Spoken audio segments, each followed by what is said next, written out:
Joe Biden visits Maui and gets a greeting that I don't think a lot of people in the news expected, especially from deep, deep blue Maui. And some of this might have something to do with a very, very awkward story that he tried to convince a lot of people that he was empathetic to because of. So we'll talk about that.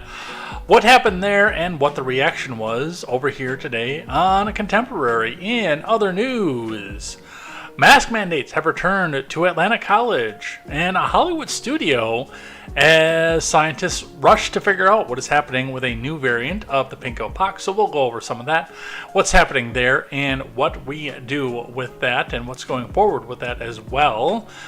Joe Biden attempts to auction off pieces of the border wall to prevent people from buying them, prevent Republicans from using them to complete the border wall. And Richmond, north of Richmond, reaches the top of the iTunes chart on the day of its release, far surpassing even Taylor Swift. So it is going to be all of this and more over here on Contemporary.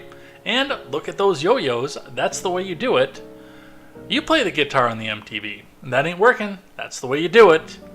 You get that money for nothing and your chicks for free. I am Jay Edgar, and this is Contemporary.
Well, folks, we're getting down to the nitty-gritty when it comes down to trial time, and hey, it kind of looks like we might be getting that trial somewhere here in the near future as well, but we do have a lot of stuff to go over here today. I'm going to try to make it out through the entire show.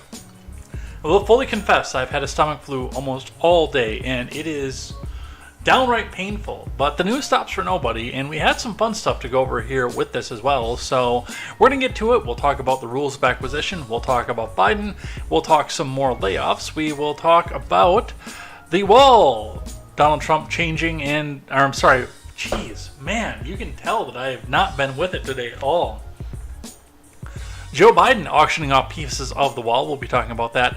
A couple of articles talking about threats on the rise and asking who's responsible for it, and even MSNBC weighing in on that. But of course, you know who MSNBC is going to blame with that. And it's going to be all of this and more over here on Contemporary. So strap yourselves in.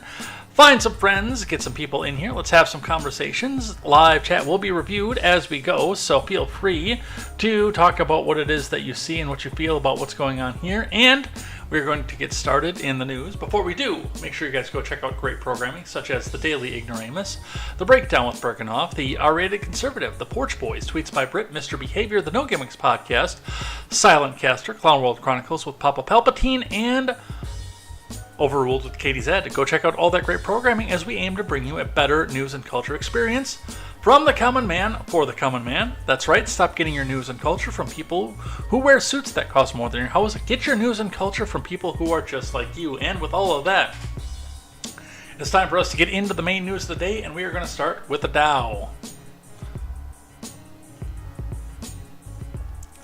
Looking in at your Dow today, we had another down day. This time the Dow losing 174.86 points, a 0.5% down on the day today after making a couple rally attempts. Throughout the Dow sitting at the bottom where it was, it sank below and tried to crawl back right before trading ended again, and leaving the futures flat as we go. So it does look like people on the industrial side are starting to look and wonder and see and question where it is that we go and what the market guidance is going to be as we go through this. In Your Bitcoin news. The Bitcoin also fell off today, dropping below that 26,000 mark to 25,676 US dollars and 70 US cents per Bitcoin. That is down 448.4 US dollars or 1.72% on the day. It does look like Bitcoin is starting to move into that on sale territory again. Like the Bitcoin that I have, and even the Shiba and the Doge that I have, I'm never getting rid of. I will hold on to that until the day I die. Now, this is not official financial advice, of course. Always check with your financial advisor to see what works best for you and your finances, but this is a general idea of what the Bitcoin is doing, and Bitcoin is always a good short-term marker as to what the economy is going to do in the next 1 to 2 days, because this is that time. This is what you sell first because it's one of the most liquid assets where you can turn around. If you do have Bitcoin and get food, gas, diapers, any emergency thing that you could need at a moment's notice, as long as you've got your Bitcoin wallet and a Coinbase account, you can have cash in your bank the next morning. So that is what we see coming from your Bitcoin as we go with that, looking at the gas prices in the Madison area. Steady again, 360 on the outlier, but 350 on the west side, 340 on the east side. Our gas prices up here are starting to catch up with what we're seeing with that. These are not your local gas prices. Check your local listings to see what it is that you are putting gas in for right now, but it does appear that it's going to be kind of steady for the last couple days. So, well, hopefully you're not at the bottom of your tank right now and need to fill up at these ridiculous prices. But, at some point we still have to go, and we all use fuel. From Investors Business Daily today, let's get all the way back to the top here. Dow futures, Nvidia earnings loom for market rally attempt, and these AI stocks from Ed Carson. Dow Jones futures were little changed after hours, along with the S&P and the Nasdaq. Toll Brothers and Urban Outfitters reported Tuesday night, with Nvidia looming large. The market rally attempt had a lackluster Tuesday, with the Dow turning negative and the Nasdaq slashing initial gains. The major indices are still below key levels, while breadth was poor again. The market remains on correction. With a huge news on tap, investors should act accordingly. Nvidia reversed lower from a breakout on Tuesday after Monday's powerful move. It's not hard to exaggerate the importance of Nvidia earnings with the market in an uncertain state. Not only will the Nvidia stock reaction be a big factor for techs in the broader market, but Nvidia earnings and guidance will be hugely important for dozens of companies, from chip makers Broadcom and Marvell Technology to software makers like ServiceNow and Adobe, as well as mega caps such as Microsoft and Meta Platforms and Google parent Alphabet. Many of these stocks are near a possible buy signal, but could also be possible short candidates. Nvidia and Meta are on the IBD leaderboard. Microsoft is on the IBD long-term leaders list. Google and Meta and ServiceNow are on the IBD Big Cap 20. On the futures, the Dow futures lost a fraction versus fair value. The S&P and the Nasdaq rose 0.1%. And remember, this overnight action in Dow futures and elsewhere doesn't necessarily translate into actual trading in the next regular stock market session. Your layoffs report for the day, coming to us from BMO and Wells Fargo and USAA, all three of them getting ready to report layoffs. From Kevin Wack. BMO Financial Group, Wells Fargo, and USAA have reported hundreds of layoffs to state officials in recent weeks as the U.S. banking industry continues to downsize. The job cuts come as the banking executives express caution about the industry's growth prospects in the second half of the year, and some banks divest certain parts of their business. Between April 2021 and July 2023, the total employment and credit intermediation jobs, which include loan officers and tellers at depository institutions, fell by 45,000 to 2.67 million, according to census data.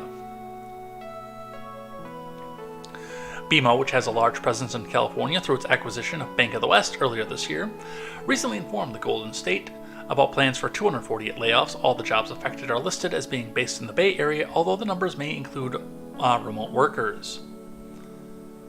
On Monday, BMO did not provide details about the types of job being cut or the specific reasons for the layoffs. Well, there's fewer dollars flowing through the banks. There's automation that's out there. And if you've got low savings, if people aren't putting their money in or don't have savings to go in there, you don't have that much to collect off of and lend back out. If people can't go out and take credit, you don't have that much interest you can collect. Therefore, your balance sheets start to look a little bit redder and redder as they go. So that probably has something to do with it. We are working closely with affected employees to provide support and to ensure they are treated with fairness and respect, BMO spokesperson Scott Dole said in an email. Dole reiterated the Canadian Bank's commitment to 2021 to retain all frontline Bank of the West employees, as well as its statement at the time that it was not planning to close any Bank of the West branches in connection with the acquisition. The conversion of Bank of the West accounts to BMO systems is scheduled for Labor Day weekend. The Canadian Bank has bolstered its marketing efforts in California this year as it seeks to build brand awareness in the nation's most populous state. Wells Fargo, meanwhile, informed Florida officials it plans for 105 layoffs in Orlando. The bank did not provide details about the types of jobs being cut. USAA, which offers banking, insurance, and investment products, informed Texas officials. In July, plans for 235 layoffs. The company listed the jobs as being based in San Antonio, where USAA has its headquarters. So that's probably going to be middle management right there because they're doing it in their headquarters city. But that is what we see for that, our layoff support, the banking sector today. Let's talk about Biden in Maui. It was quite the Maui Wowie, I can tell you that. From the USA Today, to start off with the day, Biden visited Maui after devastating wildfires. He was met with grief over relief efforts. From Maureen Groppe and Francesca Chambers. Ashley Correa has a lot of questions about the government's response to the wildfires that devastated her home island of Maui.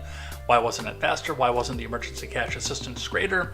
What will the rebuilding look like? The 32-year-old realtor, who has been part of the private efforts to help friends, family, and fellow Maui residents recover from this historic wildfire, hoped President Biden would get local feedback during his visit on Monday to inspire him to do more to help. Maybe he needs that first-hand in-person experience, Correa said, shortly before Air Force One landed in Hawaii. Disasters have become critical tests of presidential leadership. No, they've become critical tests of partisanship, is what they have been. What Biden said when he said no comment was far, far, far worse than any Katrina moment that we had, and people are just overlooking it like it's no big deal.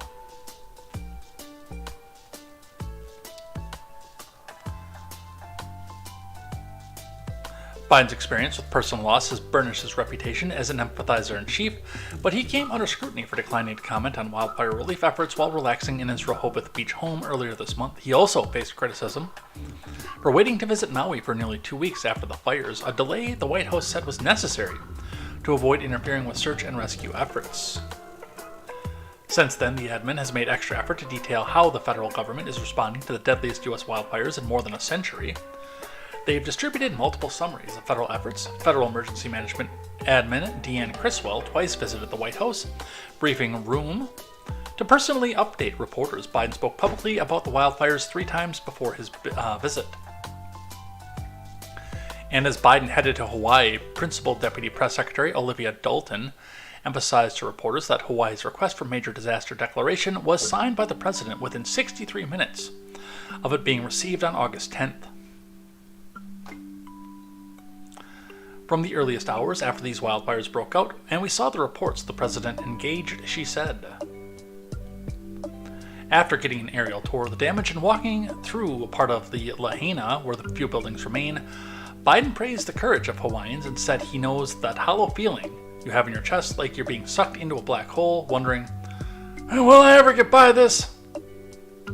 Hey man, Jill and I are here to grieve with you. But also want you to know, the entire country is here for you, Biden said, later wearing a green and yellow lei at an event with families and community members impacted by the fires.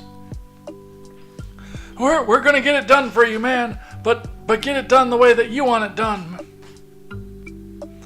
Among the signs that residents held up along Biden's route were pleas for relief Another, held by a child, said defend Maui, protect our Aina, using the Hawaiian word for land. At least 114 people died in the catastrophe, and Hawaii's Governor Josh Green said Sunday that more than 1,000 people are still missing. Much of the criticisms of the shortcomings in the Maui wildfire response have been aimed at the state and local government.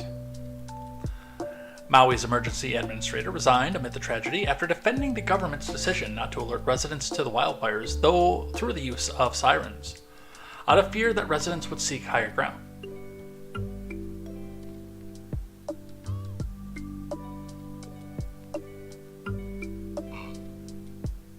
Wouldn't you want to seek higher ground?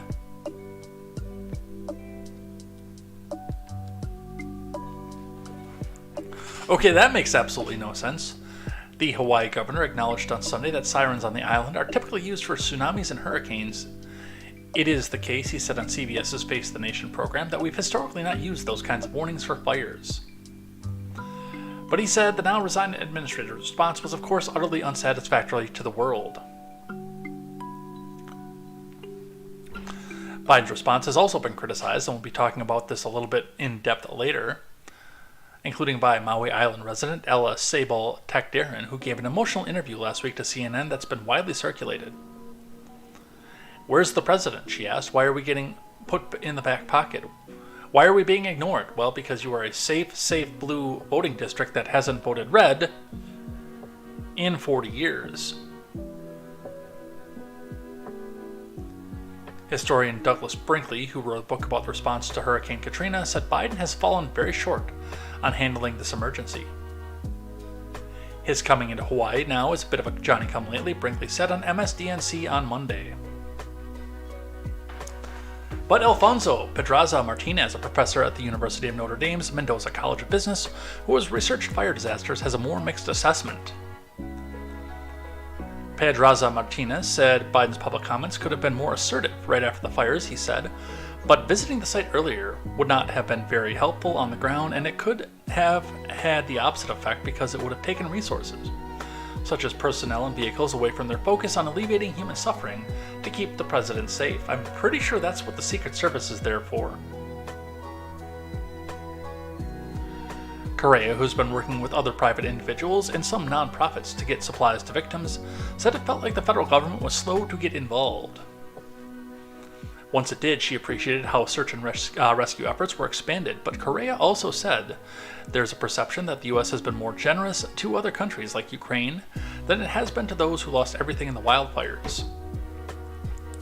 That includes criticism that FEMA's one-time payment of $700 per household to help assist survivors with immediate essentials, including clothing, food, and transportation, was not enough, especially when many households contain multiple generations. And that's not per person either, that is per household. To be candid, when he said $700 per household, I'm like, what are we supposed to do with that? Stacey Lapai, a native Hawaiian who lives in Maui Island and has family members from Lahaina, said she respects that Biden waited to come. In addition to being less disruptive, she said visiting now is helpful because the national interest in Hawaii has been waning. Well, we'll see what some of the reaction is to this. First comes his speech, which really pissed a lot of people off, from the post-millennial. Joe Biden compares the suffering of Maui victims to the time he had a small kitchen fire. I almost lost my '67 Corvette and my cat, man. I don't want to compare difficulties, but we have a little sense, Jill and I, what it's like to lose a home. Years ago, now 15 years ago, I was in Washington doing Meet the Press. It was a sunny Sunday, and lightning struck at home on a little lake that's outside of our home, not a lake, a big pond, and hit a wire and came up underneath our home into the heating ducts, the air conditioning duct. To make a long story short, I almost lost my wife, my '67 Corvette, and my cat. But all kidding aside, I watched the firefighters, the way they responded. You know, there's an old expression, I grew up right across the street from a fire hall in Claymont, Delaware. And the expression... Yeah, I don't necessarily know what he was thinking by that, honestly. I mean, I do know what he was thinking by that, but realistically, I don't know. I can't wrap my head around this. Where it is that Joe Biden thought this was a good idea. We have people who literally lost their homes and family members. And a lot of people are pointing out that they don't think that Jill was actually there at the time. And yes, your 67 Corvette, it's a rare car. They'll never make another one again, but it can be replaced. There's some donor out there who can go out and buy up somebody's collector item and replace that. The cat, I understand, it's part of your family, but regardless of that.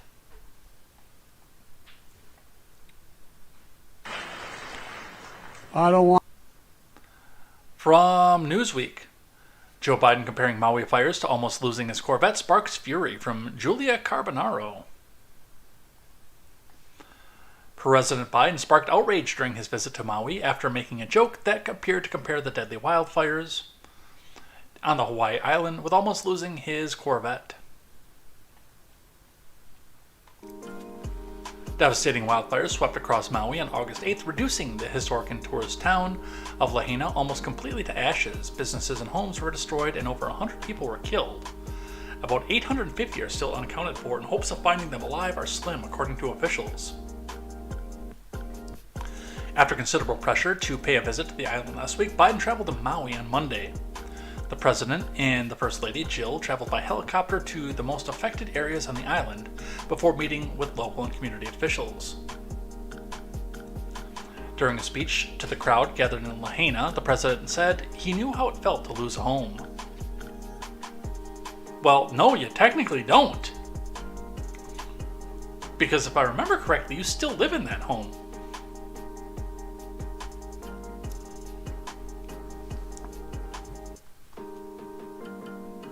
Some, especially those on the right, failed to appreciate the comparison, accusing the president of being insensitive to the tragedy in Maui. It's because it was! Will Cain, co-host of Fox and Friends Weekend on Fox News, wrote on X, formerly Twitter. Joe Biden feels the pain of Lahaina talking about his kitchen fire.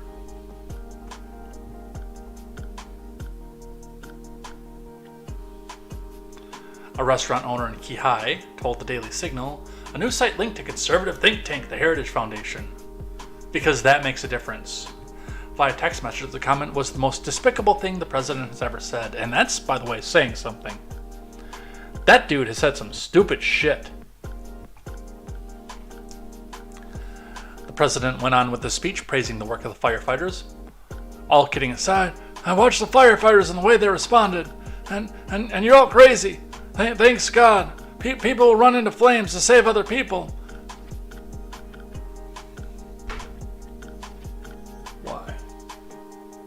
Why?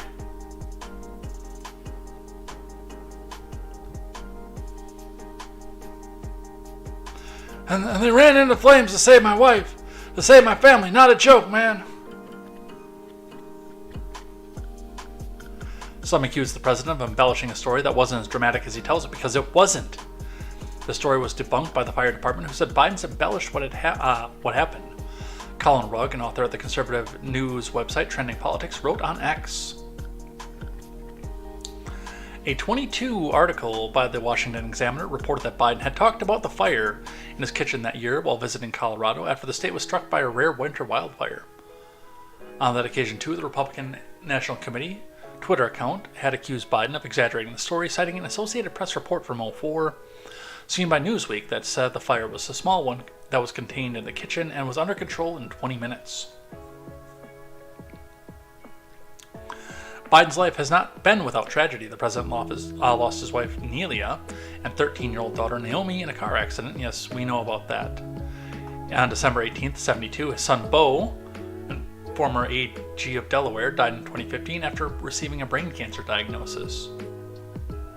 Right, and that's understandable, and we can be empathetic to you about the fact that you're doing this, but you do not need to make this all about you, Joe Biden. That's the problem, is you don't need to make this all about you.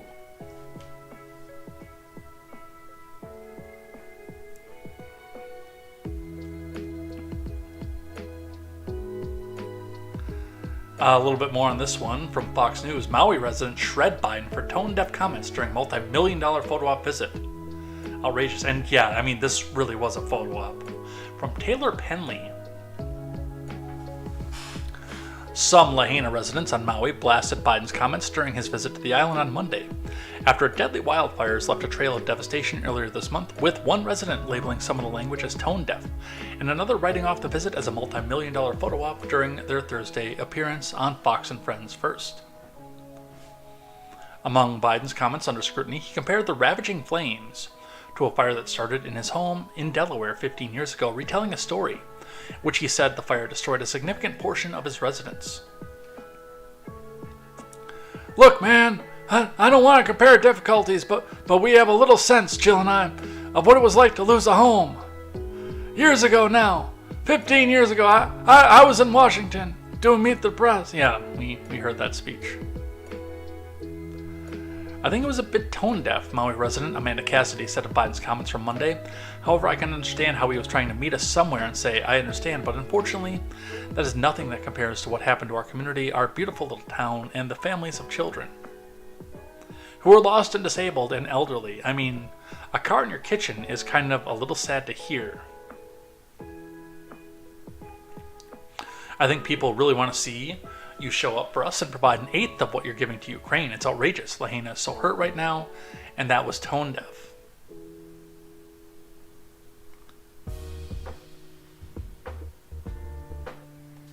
Some of them getting a little bit more serious than that, of course, from the Daily Wire.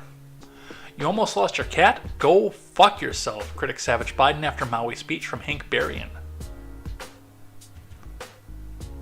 Let's just get right into who's talking about this.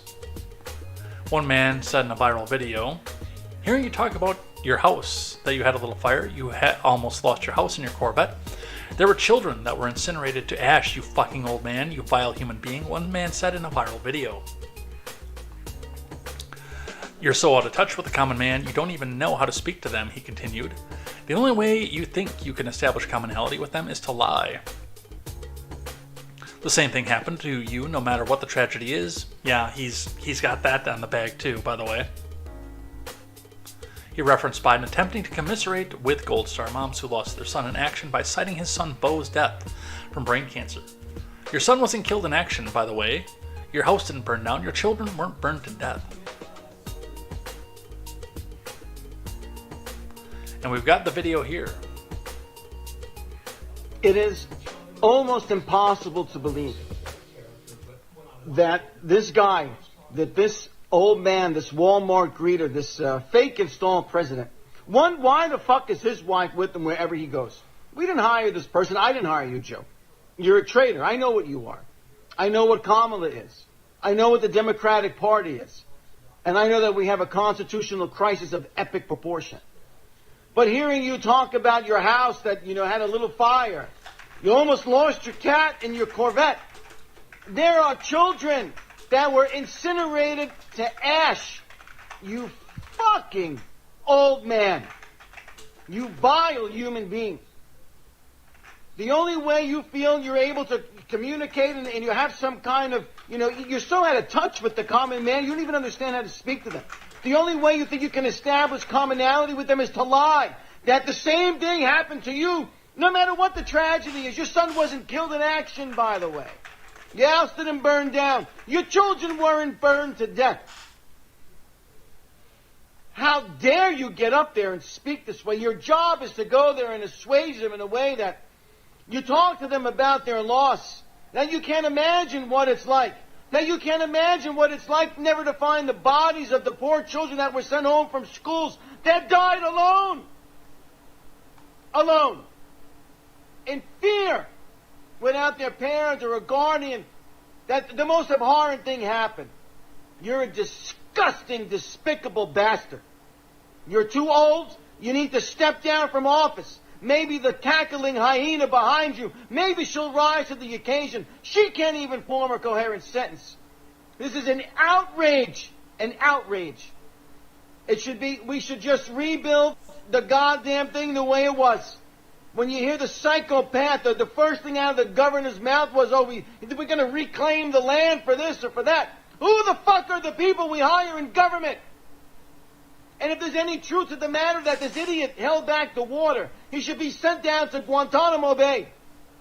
Never to be seen again. It's just outrageous how we behave in this country. There's no adults. An event, no matter how tragic, there should be men that are able to rise to the occasion. In 5 seconds, you should know what to do. You should understand the right thing. You almost lost your cat. Go fuck yourself. Well said. Absolutely.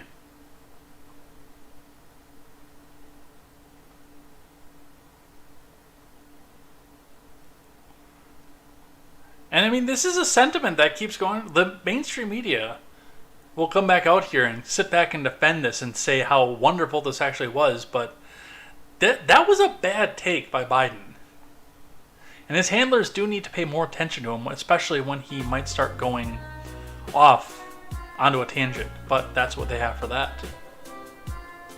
Not only that, in a press conference, Disclosed.tv pointing out, Biden appears to fall asleep during a ceremony in Hawaii honoring the Maui fire victims. Never met before. We are a community that relies on family, on ohana, whether by blood or by friendship. But like many others, my son's home burned down. My daughter's home burned down. My home burned down. My parents of 59 years home never met before. Wake up! You're trying to be the empathic one. New York Post with an interesting headline that goes along with this, of course. Angry Maui residents slam Biden, hold no comment sign during the president's fire tour. But I know, like, if you look at the link for this one from the New York Post, the tagline there is Biden takes a break from vacation to tour Hawaii damage.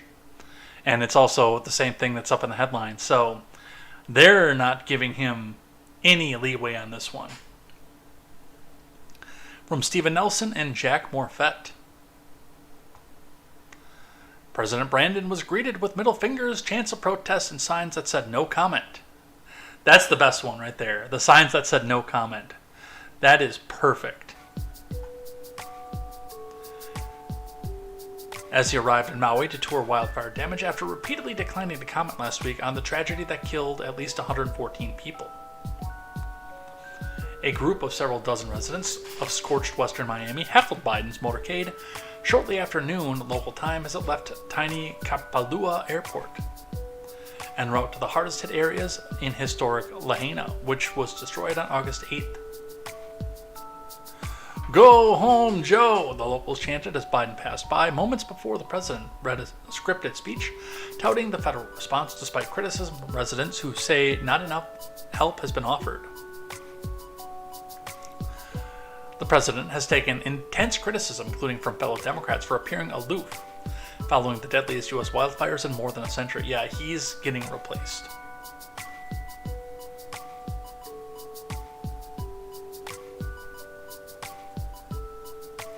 As he drove towards downtown Lahaina, Biden passed signs that said no comment, really $7, actions speak louder than words, and FJB, as well as at least 2 flags promoting the 24 candidacy of former President Trump, which out of Hawaii is amazing.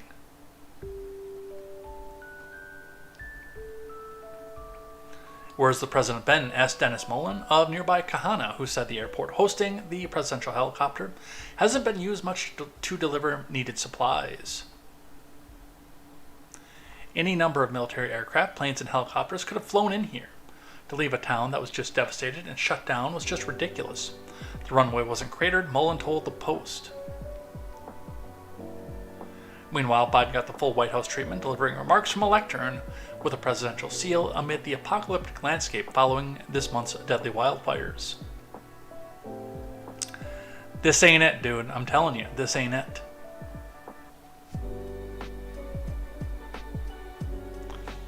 The president was also provided with a small wooden table for his precious bottle of water as he spoke on the federal government's response to the devastation with the ashes of destroyed buildings visible behind the stagecraft.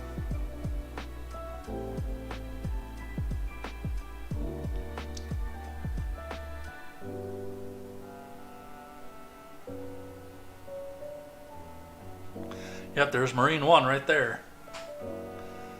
Flying over a burned down neighborhood. Jeez.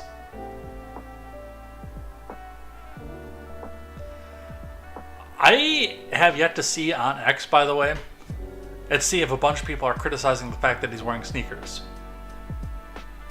Because I've got this feeling that I'm going to see a lot of the paid shills over the next few days come back out and tell us how horrible it was, the fact that he wore sneakers. Oh my god, he wore sneakers. Look at him. Look at the sneakers. Oh my god. It's going to be the next tan suit.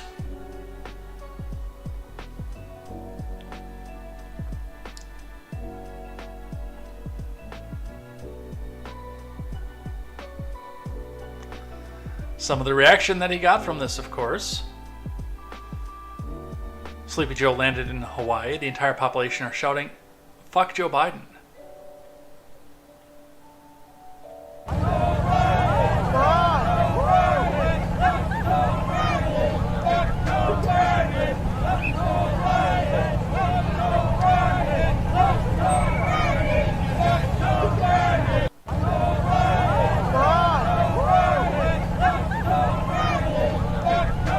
You can hardly believe it.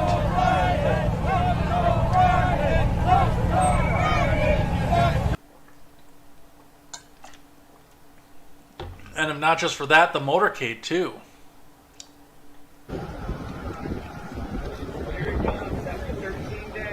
Here he comes after 13 days, he says. Here. Wow, yeah. Awesome. Yeah, thanks for nothing. Fuck you! Fuck you! Fuck you! Fuck you! Fuck you! Fuck you! Fuck you! Fuck you! Fuck you! Fuck you! Hey, right here! Hey, fuck you, Joe Biden! Fuck you! Fuck you!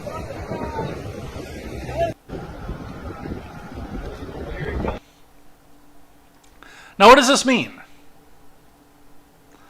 Well, realistically, when we look at stuff like this, I will say that this is a very small crowd that's doing this. In the grand scheme of things, a lot of people are coming out and saying that this is going to be a situation by which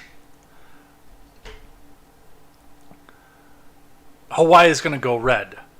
They're just a step away from going red. And I don't believe that.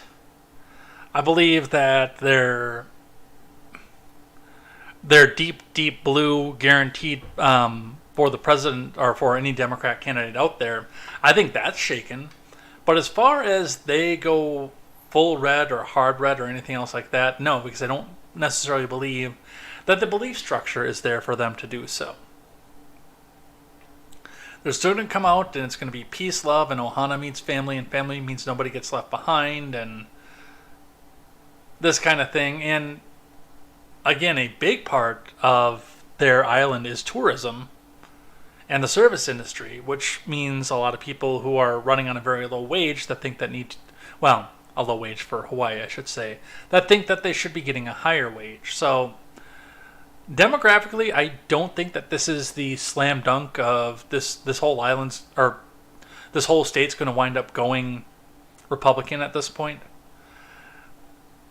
But I do think that the belief in the party, at least, has been at least somewhat shaken.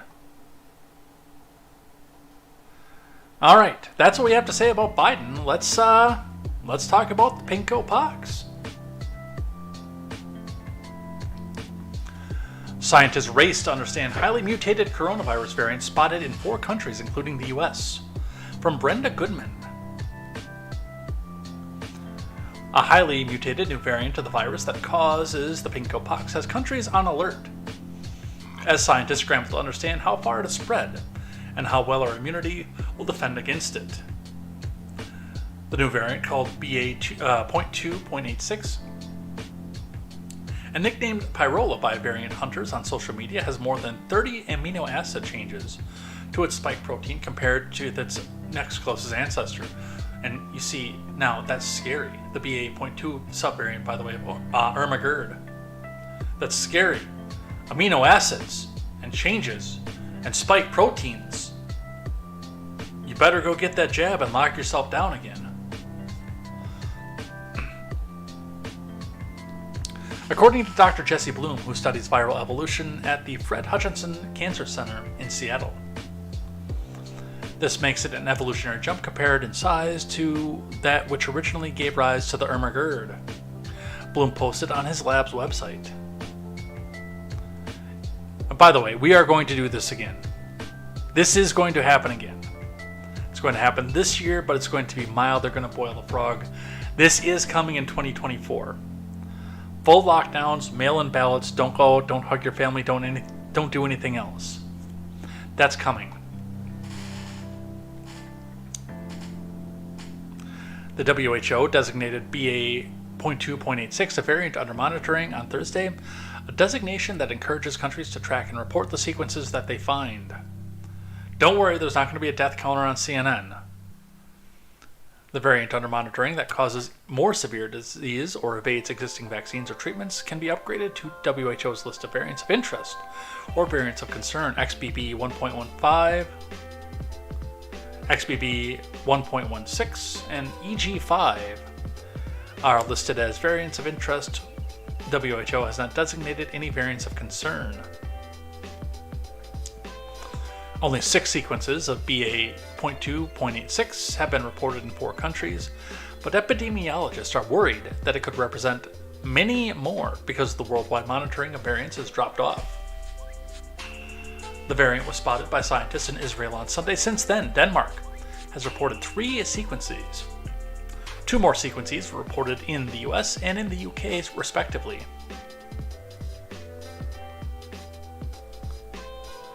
It is unusual for corona to change so significantly and develop 30 new mutations.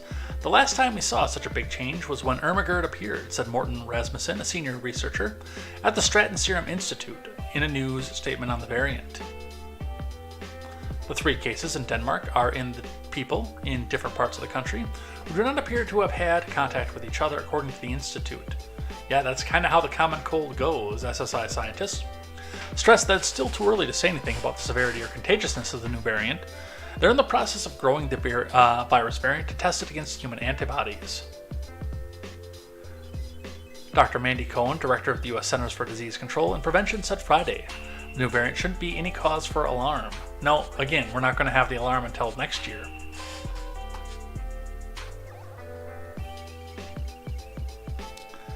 I think what we're seeing is our detection mechanisms that we've put in place are working, right? We're more prepared than ever to detect and respond to changes in the pinkopox virus. We are tracking this new lineage. It has mutations that do make it distinct from other lineages circulating, and then the question becomes, what does this mean? Cohen said. Is it going to increase? Are we going to see more cases? Is it going to fizzle out and not be a variant of concern?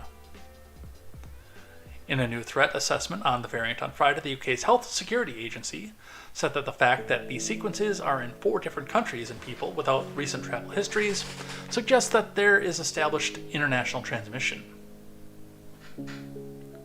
Just like the common cold. Especially given the fact that you guys tell us it takes 2 weeks to sit and incubate in whoever the host is before it starts showing symptoms. So people just went on with their lives and traveled and did all sorts of fun things. And then, bam, they started transmitting it, apparently. And of course, the people are out there still obsessively testing over the fact that they have a disease that they need to test for to know that they have.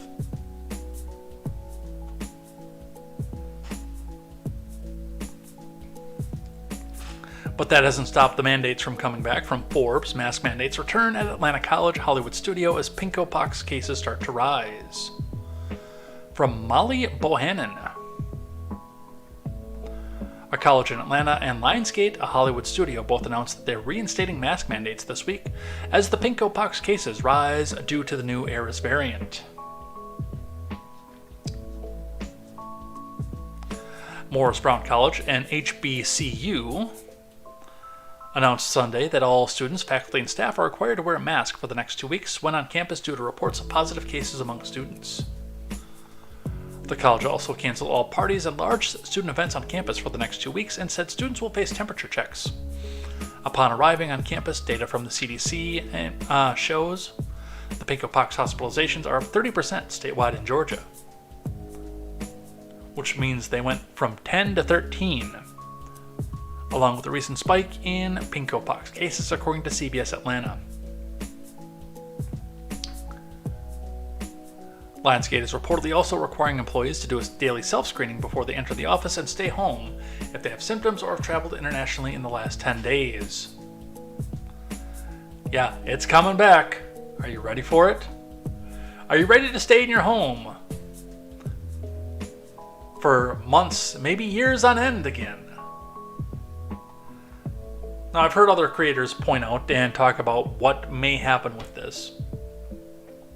And one of the things to talk about and point out is the fact that, what we see when we look at something like this is it's possibly a boil the frog moment. Wherein, when I say boil the frog, I mean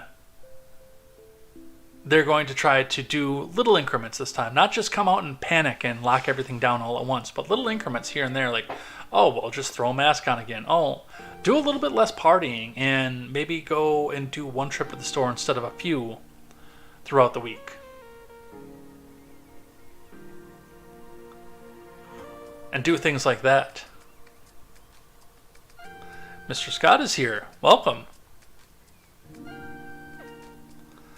But as they break down and do more and more of this, yeah, they'll try to get you back to the point of full-on control and, of course, mail-in ballots. Without you even noticing that we got there.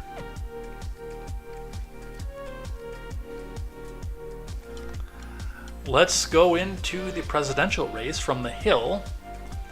Larry Hogan says no labels likely to launch a third-party alternative if Trump and Biden win the nominations. And the leftoids had a panic attack. From Miranda Nazaro.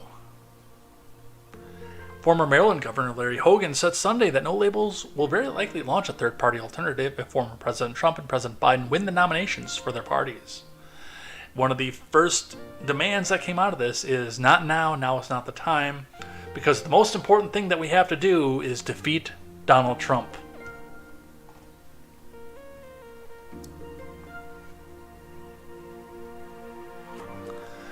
But if Trump and Biden are the nominees, it's very likely that no labels will get access to the ballot and offer an alternative, Hogan said on CNN's State of the Union. And if most of the voters don't want A or B, we have an obligation to give them C, for the good of the country. Hogan, who serves as the national co-chair of No Labels, a political group that has been pushing for a third-party ticket, says 2/3 of the American people are not interested in voting for the Republican or the Democratic nominee. It's an overwhelming majority of people who are completely fed up with politics, Hogan said. They think DC is broken, and so even though this is normally not something we consider and talk about seriously, in spite of the fact that we have had at least one third-party candidate every single election cycle, for my life and beyond, it's called the LP, and as cringe as their candidates are, they exist. And the Green Party usually jumps on too, because it hasn't happened in the past, and this is something that could happen, noting that it's still a long way off.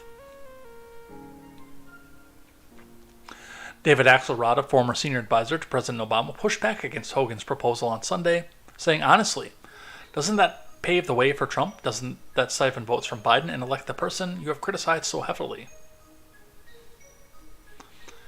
Hogan disagreed and said the third-party candidate would pull just as many votes from Trump as Biden. Bullshit. When I do my Trump video next week, I will explain why that is a load of crap. Because it is. That is a gigantic, steaming pile of dog shit.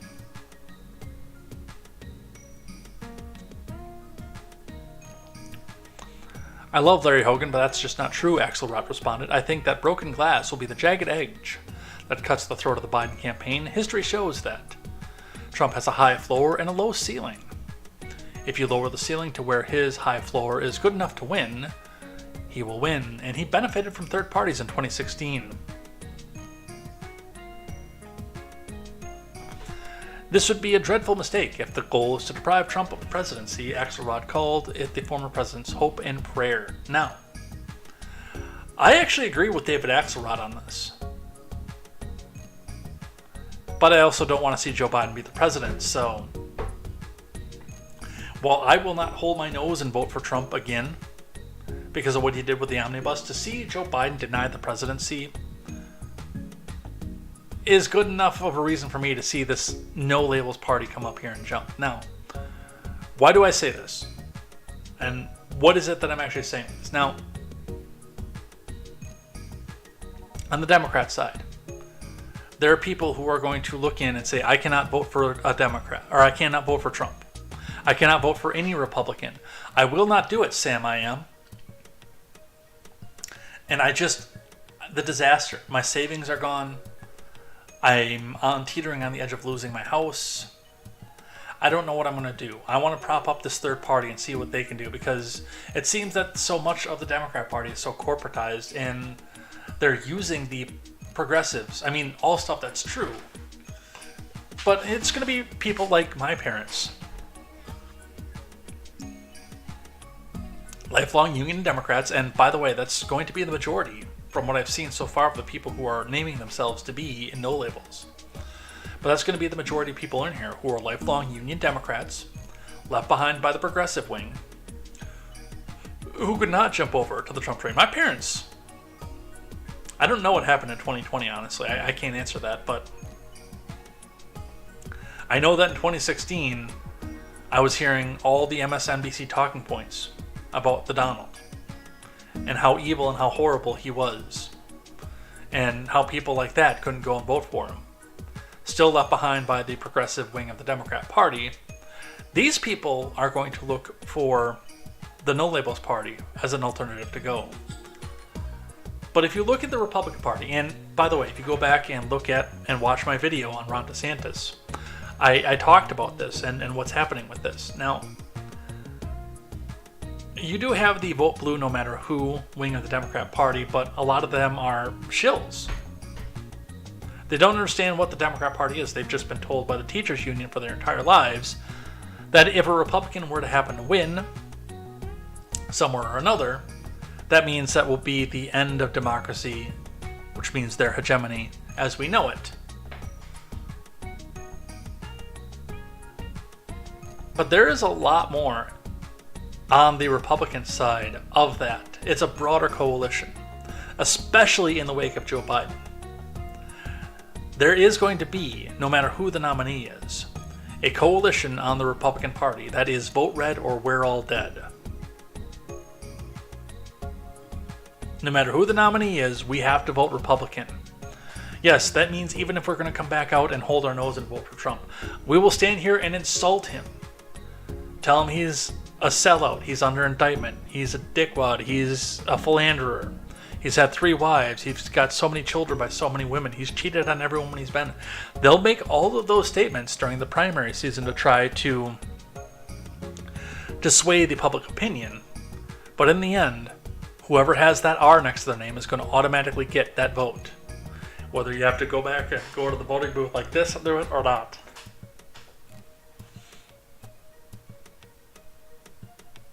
Which is, by the way, what I did in 2020. But for different reasons.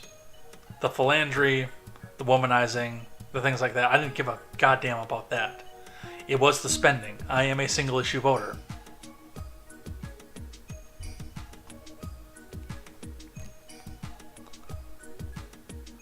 And then, of course, if the Donald becomes the nominee, you have got the absolute Trump faithful who will walk over a mile of broken glass barefoot to go vote for the Donald, which you don't have for the DeSantis. Just like I pointed out in my DeSantis video, by the way. One of these two groups is going to go and show up for to vote for the other group's nominee. And it's not going to be the MAGA people. So, that is what they have for that. Joe Biden, pissing off the Republicans as always. From the New York Post, Biden quietly sells off border wall parts to thwart GOP push to use them. From Mary Kay Ling, Matthew Sadaka, and John Levine. The Biden admin is quietly auctioning off millions of dollars worth of unused parts from the former president's border walls for peanuts, in an apparent end run around pending legislation in Congress. Since April, GovPlanet, an online auction house specializing in military surplus, has sold 81 lots of steel square structural tubes intended to use as vertical bollards on the border barrier's 30-foot tall panels, hauling in around $2 million. On Tuesday, GovPlanet netted $154,200 US for 729 of the 28-foot tall hollow beams, sold in 5 separate lots for an average of $212 a piece. 13 more lots are set to be auctioned on August 23rd and August 30th. But just last month, as part of the annual defense appropriations package, the Democrat-led Senate passed a Republican-sponsored bill aimed at forcing Biden to stem the worsening migrant crisis at the U.S.-Mexico border by extending the wall. Hey man, I can't extend the wall, man, because I don't have the stuff for it anymore. Don't fall for the Ron Con, says Mr. Scott. There's absolutely, and again, I spent 25 minutes talking about this. There is zero chance of me falling for the Ron Con. But I don't plan on voting for Trump either, so not after the way that he spent in his first term. I'll stay home.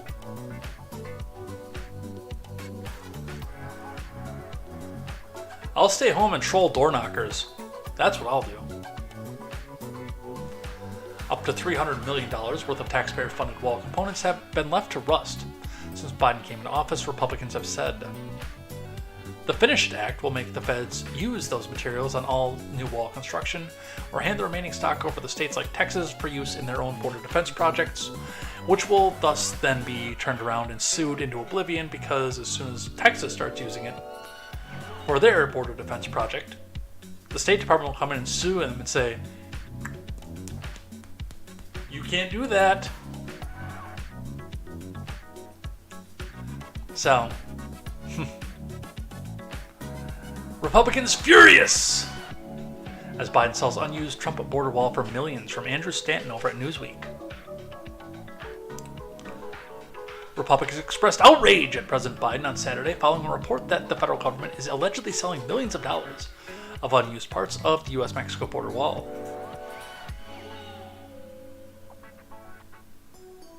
Let's see, a lot of this is a review of what was in the New York Post.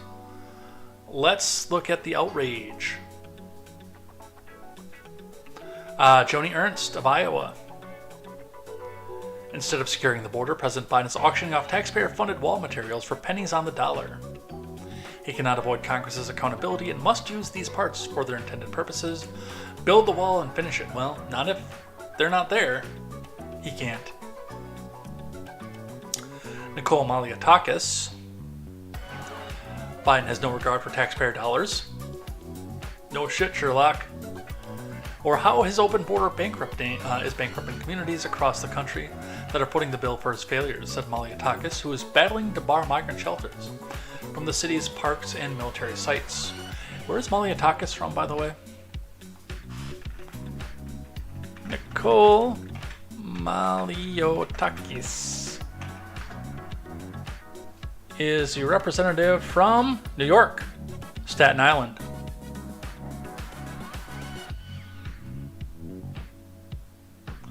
Fox and Friends host Brian Kilmeade just described it as one word, sickening. So yes, we have outrage for this, but that's not the only outrage for this one here. Another one from the New York Post. Open floodgates at Arizona border allow thousands of migrants to walk into the country. I'm gonna refresh this because I think they've got the video of this over here. Oh, we're gonna refresh it again. Please turn off your ad blocker. Come on.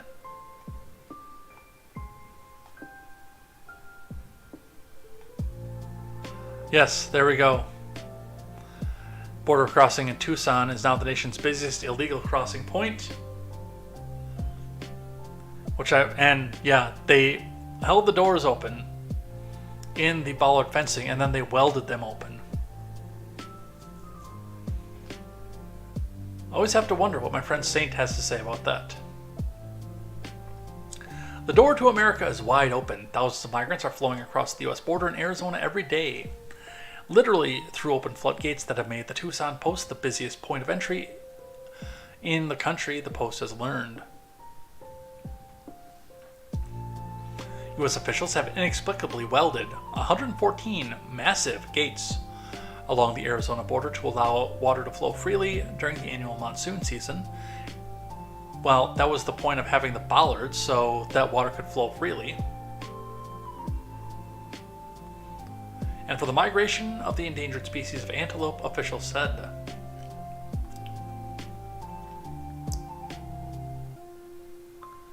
The move is also letting an average of 1,400 migrants from as far away as China casually walk into the country daily, with overwhelmed and outnumbered border agents practically helpless to stop them. We thought the agents were going to tell us something, one Ecuadorian migrant said, but we just walked in. Said another from Cuba. It was so easy to get into the U.S. Nothing like returning through Mexico. That part was hard, she added. I thought it was going to be a bit more security.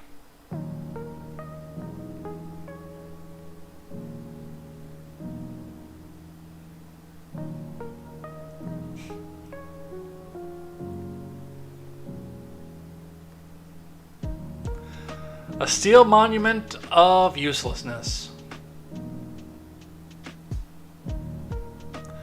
Video taken by the Post shows a group of around 50 migrants just strolling through the open gates and into the U.S. in a matter of seconds, with nobody stopping or questioning them. Smugglers are capitalizing on the floodgate blunder, driving migrants by the busload to the border and dropping them off as if they were casual tourists once across. They turn themselves into border agents and say that they are seeking asylum. Border Patrol agents call them give-ups. Yep, there's your tack weld right there, holding the thing open.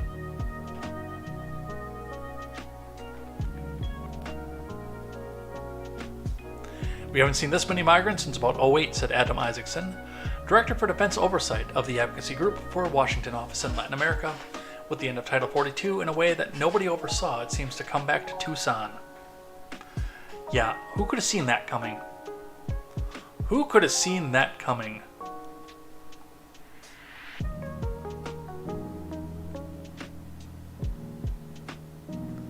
But that's what's happening on our border. More domestically here from the USA Today, a man was killed after threatening Biden. It's not just him, threats are on the rise across the U.S. Honk honk. From Will Carlos. I wonder if he's related to Ham Carlos. Last week, Abigail Jo Schrei of Alvin, Texas, was arrested by federal agents and charged with threatening to kill the federal judge overseeing the prosecution of former President Trump. A week earlier, Craig Robertson, a Provo, was shot and killed by FBI agents who were trying to arrest him on charges of making social media threats against President Biden and the Manhattan DA. A month before that, Adam Bies of Mercer, Pennsylvania, pled guilty to 14 counts of making threats online against federal officers. Bies was arrested after an armed standoff with FBI agents at his home last August. He faces 10 years. The flood of news stories about people being arrested, jailed, or killed over threats does not come by chance. The number of people being federally prosecuted for threats has skyrocketed in recent years. Honk honk. After 4 years of them being ignored, by the way. Last year, federal officials charged more people over public threats against elected officials. law enforcement, and judicial officials, educators, and healthcare workers than in any of the previous 10 years, according to research from the National Counterterrorism Innovation Technology and Education Center at the University of Nebraska, Omaha. This year, the trend has continued, said Seamus Hughes, a senior researcher on the team. We're on track to meet, if not surpass, the number of federal arrests when it comes to communicating threats against public officials this year, Hughes said. Trend lines are going up, violent rhetoric is on the rise, and it is unfortunately becoming normalized, and that's concerning. A year ago this month, the FBI and the Department of Homeland Security issued a joint warning about the rising threats against law enforcement officials. The warning came days after the FBI agents searched Trump's Florida club and residence, the Mar-a-Lago, looking for classified documents over which Trump has since been indicted. The Mogwai is here. You know, every day Biden wakes up to the sound of Harris yelling why he won't kick off.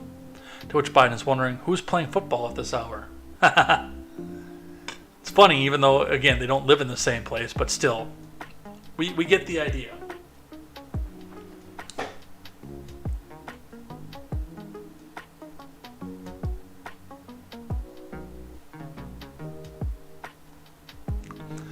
Trump, who's seeking the GOP nomination to run again in 2024, also faces another federal indictment and local indictments in New York and Georgia. In this charged political environment, where a presidential frontrunner may also be on trial, experts warn threatening rhetoric is likely only to increase. Well, again, it's been increasing. It's been increasing for the last 4 years. But the FBI looked at it like this. Unless it was something extremely high profile. Like the Kathy Griffin severed head and things like that. Other than that, they just kind of did this, and for those of you on the audio platform, it's just me covering my eyes. And that's how they saw the threats, right there, like that. 10 indictments and the next one's free.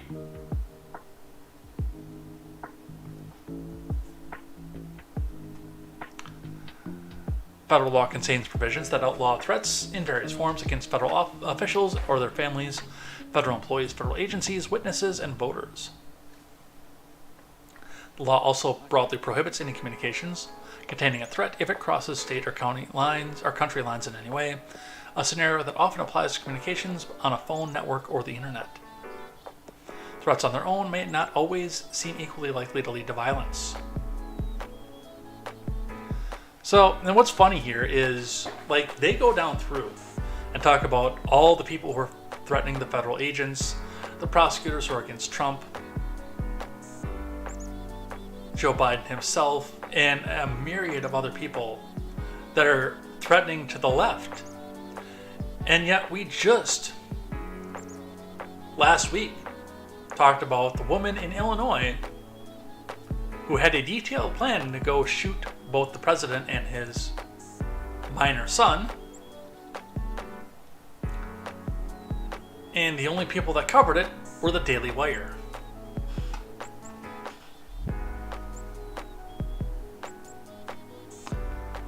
And of course we have one from Mike Sington talking about what MSDNC has to say about this. Nation sees rise in threats against judges, juries, and civil servants, and who is responsible for that?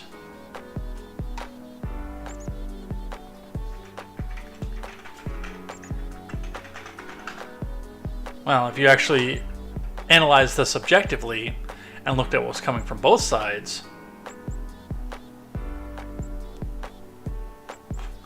I love how many times they've actually tried to fade this back out and make it look like it wasn't a blood red threat from Biden with his red background. Like, you can almost not Google that image anymore, like you were able to before. And of course they all have to pan out to the blue. You guys know what image I'm looking for. I probably have it on my computer somewhere. But that blood red background telling us all that MAGA was the source of all of your problems.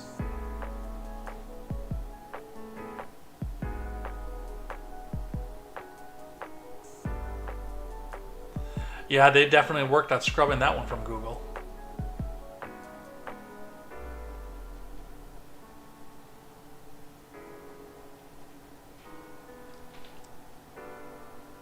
They worked hard scrubbing that one from Google, which is lame, of course. But yeah, they come back out and try to do this instead. Huh. There's one of the scrubbed images right there. That was retouched and recolored.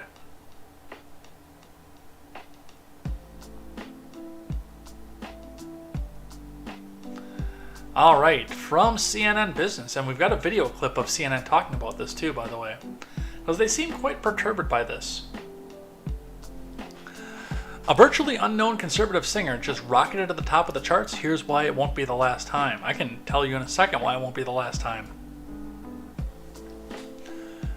This is from Oliver Darcy. This is an op-ed. The right-wing media universe is maturing and finding great success, typically beyond typical news commentary.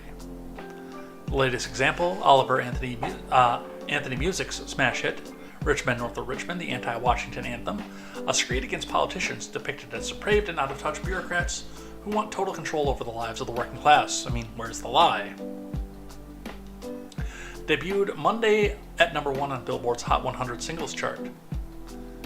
That's quite a feat considering Christopher Anthony Lunsford was virtually unknown just weeks ago. It's even more miraculous given that Lunsford faced stiff competition on the charts from Taylor Swift, Morgan Wallen, Olivia Rodrigo, Miley Cyrus. Oddly enough, I know all 4 of those names, although the third one I'm less familiar with.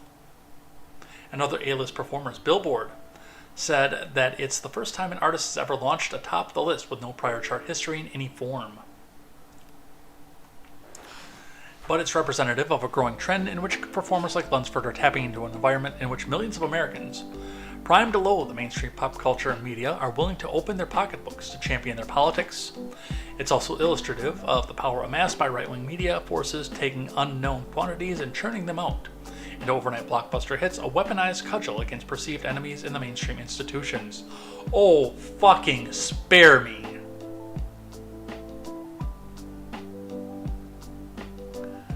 Here is the reality, and this is something that Oliver Darcy doesn't want you to know about. This is something that the people who are protesting for SAG-AFTRA don't want you to know about right now. This is something that the music industry doesn't want you to know and understand. The news commentary, and a host of other things, a host of other entities don't want you to know about this. The reason that it's so easy for Mr. Oliver to jump to the charts the way that he did is here and here.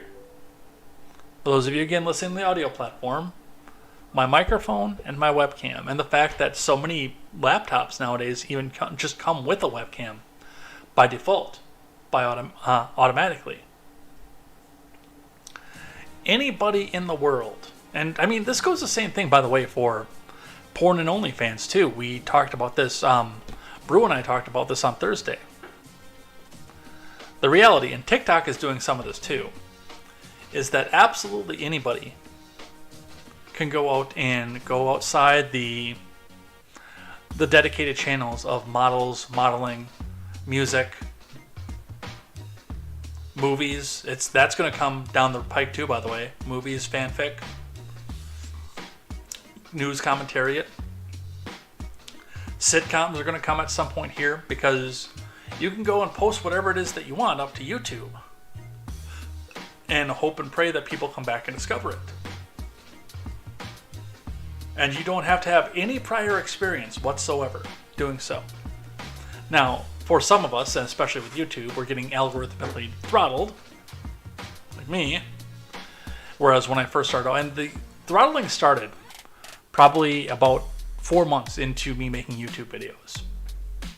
Because it was not uncommon for me on those first few months. 2 videos a week, about 10 minutes a pop, to see 400 to 500 views a video. Completely unknown. Competing for channel views, by the way, with a movie starring Leo DiCaprio. I was almost unsearchable on YouTube. until I got 100 subs. And yes, the big names out there are going to come back in there and try to find ways to keep the little ones down. But, I mean, some of the other, not just talking about the political avenue of this and what this guy did for Richmond, north of Richmond. Some of my favorite creations now, like, not necessarily for fanfic or commentary or things like that, although I do love YouTube documentaries, and they're a lot more entertaining than what we get on the History Channel. Definitely, I've been watching a lot of documentaries on religious origins. But, like, First to 11 is probably one of my favorite bands. They do covers of various songs, and then I think the guitarist and the lead singer also have a band called Concrete Castles where they do original music. They weren't picked up by any studio or anything. They just put their music out there and they get millions of views on it. This guy just put a song out there. I think he just put it on YouTube. Millions of hits on it right away. Spotify. You can sit there and do a podcast or even just launch music, an album, without having an agent or anything on Spotify. As long as you have one of these and a decent mixing board to make it sound somewhat good. Listen to what we're listening to in the background. DJ Cutman does not have an agent backing him. He just makes beats and puts them on a list, and he got wildly popular over it. Of course, tapping into the niche nostalgia of a lot of the old video games, but still. Most of the stuff on the Lo-Fi Girl channel you've never heard of before. It's not a new phenomena. It's the fact that we can go around all these agents. Hell, even modeling. Girls just go out and get a digital camera. Take hot pictures of themselves. Post them on Instagram until they get followers and followers and followers. Sometimes they use TikTok to go to artificially advance their follower counts, of course. And then the next thing you know, they're walking in Miami Swim Week, having not been discovered the traditional way. It should be no surprise that this is happening. I'm completely lagging on the chat and I know it. But I'm ranting too, so there's that avenue of it.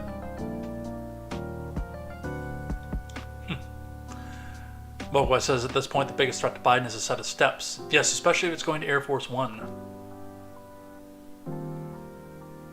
You mean the one where right after he had a lightsaber fight with Yoda? To be honest, we're 1 year past Fancy Like Applebee's being a hit. Americans' tastes are questionable. I like that song. And I am not going to apologize for it. Let's listen to CNN's reaction to what happened with Richmond, north of Richmond. I promise this is related to our conversation. Who knows what the #1 song on Billboard's charts yesterday was? I do not. Try That in a Small Town? No. Something similar. Go, Victor. Richmond, north of Richmond. Oliver Anthony. And it has become this anthem for many parts of the country, some political elements here as well. How are we supposed to understand how this became the #1 song on Billboard? It doesn't have a contract, doesn't have any big record deal, in which he goes after Washington, goes after people on welfare as well, and the Jeffrey Epstein reference. How are people supposed to, consume or digest this? I mean, I think about when I talked to Congressman Byron Donalds earlier this year, and he told me that one thing that is true about the Trump moment is that it flows downstream from culture. That Donald Trump is a cultural figure, and this kind of movement kind of represents a grievance, a kind of a base that's really kind of agitated, not just on the political front, but seeing a kind of a world that's changed away from them. I was at the Jason Aldean concert on Sunday in Iowa, partially because he also has a song that's really taken off on this front called Try That in a Small Town. We're actually talking to people about it. And so, I think that was kind of the thought process there, is that for a lot of people, their political choices are not just happening from when they're watching the news, but a feeling kind of in mass culture that, that things are moving away from them. Of course. And so they were seeing a direct relation to 2020, right? Yeah, and why should anyone think it would change, Shelby, from 2020? Yeah, no, and I don't think it has. This is the base, essentially, that Trump and the broader MAGA movement as a whole, not just Trump at this point, but, you know, lawmakers too, have targeted and... Okay, what she just said there shows and proves that this woman has absolutely no idea what's going on with this. She has no idea why this is a big deal. It does stem partially from the political avenue of this and the state that this country is in. I will give her the fact that it stems partly because of that, and that's why this particular song took off over like the latest single from Concrete Castles, just to use an example. Again.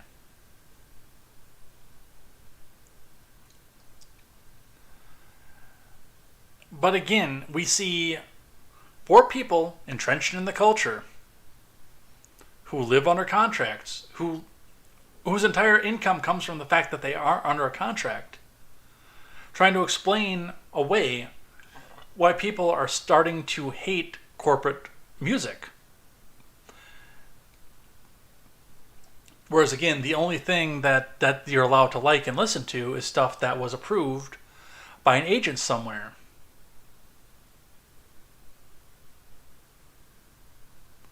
Was picked up by an agent, put out, manufactured, recycled by thousands of writers and some AI and some this and then that and the next thing.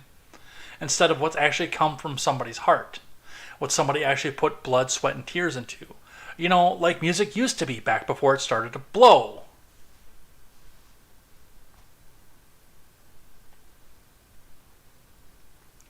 These people have no idea why they're losing the culture that they've attempted to manufacture. The meme going around right now that Donald Trump is disqualified from running for office. A little bit of an explanation. Now, this coming from The Blaze, legal expert shoots down theory that Trump is constitutionally disqualified from office and explains why it would cause chaos. From Chris Enlow.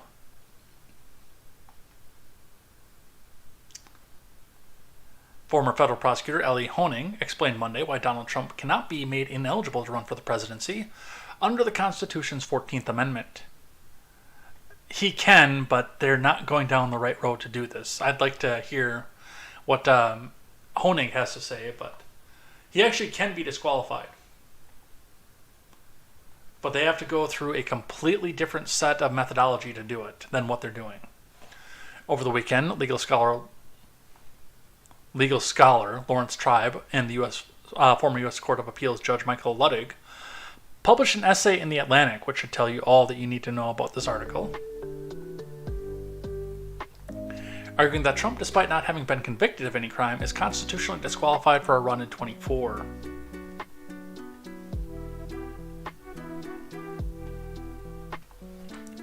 They cited Section 3 of the 14th Amendment, which is the only part of the Constitution the left knows right now. Automatically excludes from future office and position of power in the U.S. government, and also from any equivalent office and position of power in the sovereign states and their subdivisions. Any person who has taken an oath to support and defend the Constitution and thereafter rebels against that sacred charter, either through overt insurrection or by giving aid or comfort to the Constitution's enemies. But according to Honig, despite 2 brilliant scholars, that's questionable. Tribe and Luttig do not make a strong legal argument. They are correct that the 14th Amendment rightly bars someone who's participated in an insurrection or rebellion from holding future office, he said on CNN. I thought that was a she for whatever reason. The problem is the 14th Amendment tells us nothing about how that decision gets made, nor does any case law or statute that's been passed, he explained. Does Congress decide? Is it the Senate? Is it the House? Is it majority? Is it 2/3? Is it a court? Is it a jury? Is it a judge? Etc. Aside from problems with the interpretation of the legal text, Honig rebuked the argument that the amendment itself is self-executing. Let's listen. Also with us, senior legal analyst Ellie Honig. So Ellie, as we look at this, what do you make of what we see here in this bond agreement? The former president agreeing to this $200,000 bond. The conditions also very interesting. Well, Erica, a burst of normalcy in a case that is anything but normal, but this is the way you would absolutely expect it to go. Both parties have an incentive here to reach an agreement because Fani Willis now gets to set the stage for their surrender. Donald Trump and the other co-defendants take away the risk that they will not reach an agreement and then be arrested and potentially locked up. So now that Donald Trump and these other 4 defendants have an agreement, that sets the stage for them to surrender. And as Paula said, they have until Friday. But once the agreement's in place, then we can move along with the processing part of this. So you know, once it's in place, could you see it happening sooner? Is your money, or is our money on Thursday now, or perhaps? Sure. So they have the ability to surrender at any time between now and Friday at noon. Important to keep in mind, by the way, this jail facility is open 24/7. So at this point, I think it's just a matter of scheduling, logistics, and convenience. I'm not sure I see any tactical play either way here in whether one surrenders on Tuesday or Thursday or Friday morning.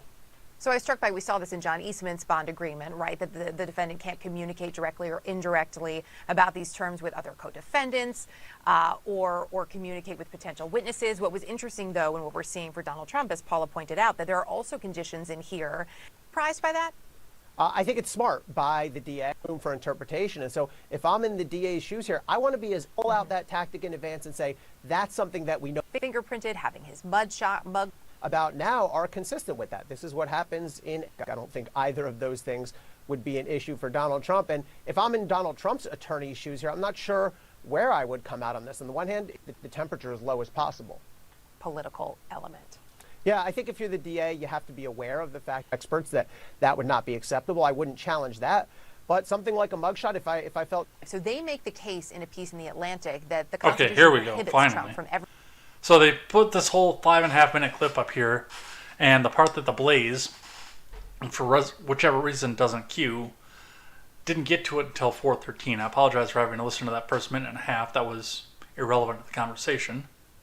Ever being president again. So they write in here, all officials who ever swore to support the Constitution and who thereafter either engaged in insurrection or rebellion against the Constitution or gave aid and comfort to the enemies of that Constitution are automatically disqualified from holding future office and must therefore be barred from election to any office. You know, you and I were talking, full disclosure, we were talking earlier today, and you say this argument is flawed. Why do you think there's a flaw in there? Well, Erica, this is based on the 14th Amendment. These are 2 brilliant scholars. They're correct to note that the 14th Amendment rightly bars someone who's participated in insurrection or rebellion from holding future office. The problem is the 14th Amendment tells us nothing about how that decision gets made, nor does any case law or statute that's been passed. Does Congress decide? Is it Senate? Is it House? Is it majority? Is it 2/3? Is it a court? Is it a jury? Is it a judge?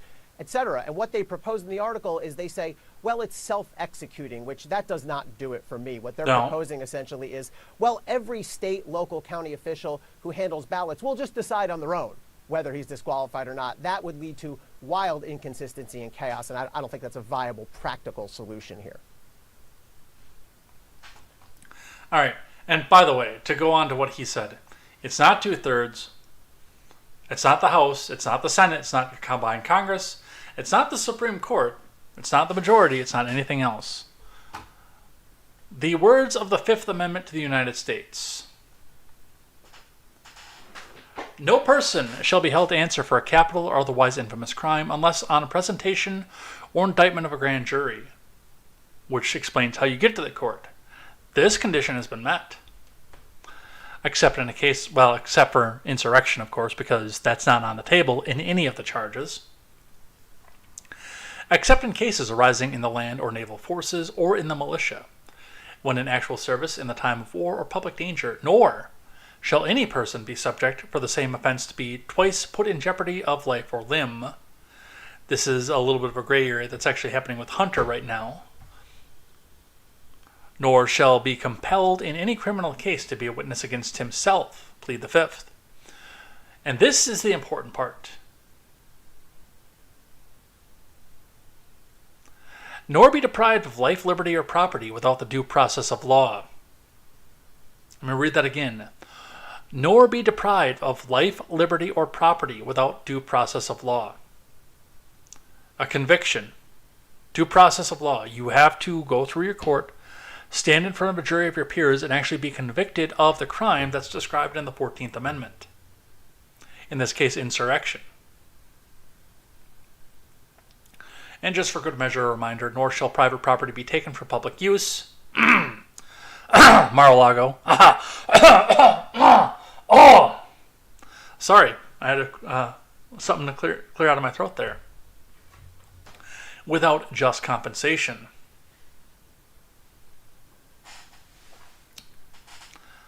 But that's the important part. Unless they can throw a conviction at him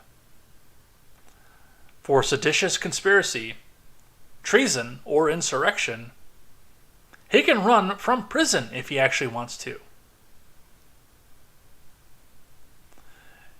And furthermore, I'm going to be completely realistic. We do have, and people have been pointing this out to me in the chat since I started talking about this, there was in history the instance of a person who ran from prison for insurrection.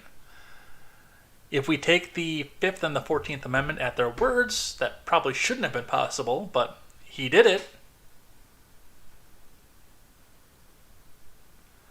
In fact, if we take the 14th and the 5th by their words, then Tario and... what was the dude's name from the Three Percenters?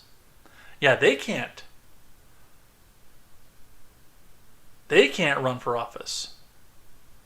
Any public office, because they've been convicted of seditious conspiracy. Insurrection. The Donald has not. And I think that was a railroaded charge that should be dismissed on appeal anyway, but regardless. And this, by the way, is the part of the Fifth Amendment that our friends on the left would like for you to forget happened. Well, there are a lot of things in the Bill of Rights that they want you to forget about, because if you don't know your rights, it's much, much easier for them to violate them.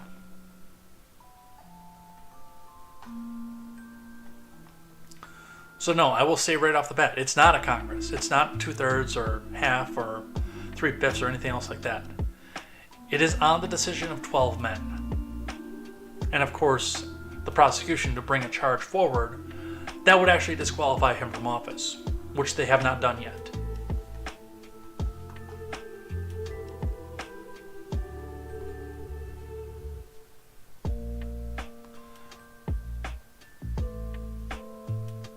Moga says, all this because one jackass shot a gorilla. You know you enjoy torturing your audience with this woman who makes Fran Drescher's voice sound good. No judge can be found unbiased. Actually, there is one. Judge Judith Scheinlin. I don't know who that is. Judith Schein... An American arbitrator. Oh! Judge Judy. And it looks like I saw in the corner of my eye on the monitor, you put that out as soon as I said that too. Which means that you got it right before I did, because there's a 10-second delay between here and Twitch. I did not know her last name. As soon as the picture popped up, I knew. Like, I put in Judith Scheinlin in there, and that was the picture that popped up. That was what triggered it for me. I'm like, oh, that's who that is. And like, as soon as I saw that, I saw the monitor pop up with Judge Judy over in the live chat bar. That is funny. I like that.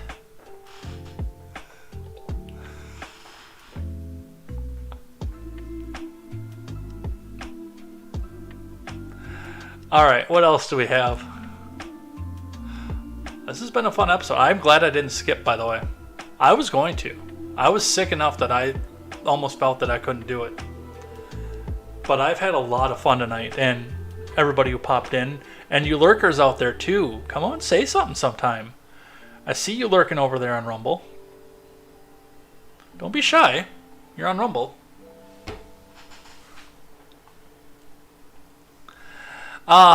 This one is from earlier on in the... Well, this one from yesterday. Muslim group, Principals Union, say school system lied to stop parents from opting their children out of transgender lessons. From Luke Rosiak. The nation's largest Muslim advocacy group said Monday that a Maryland school system misled a federal court about its efforts to block parents from opting out their children of lessons pushing homosexuality and transgenderism. You don't say. No way! They tried to treat Muslims the same way they treat evil white Christians? I'm shocked!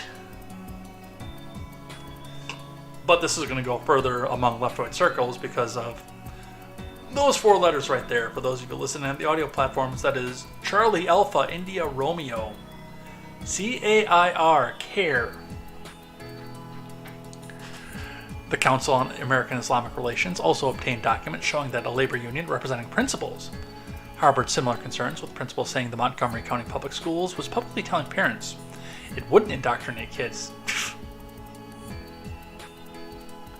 Guys, the teachers union's been telling parents that since I was in school.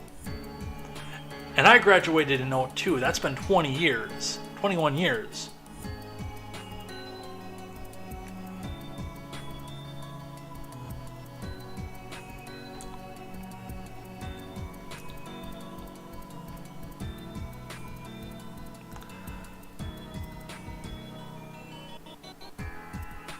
Then forcing principals to take the heat for doing the opposite. The dual broadsides by the Muslim group and labor union highlight new fault lines on the sexual indoctrination in minority-heavy, Democrat-dominated school systems.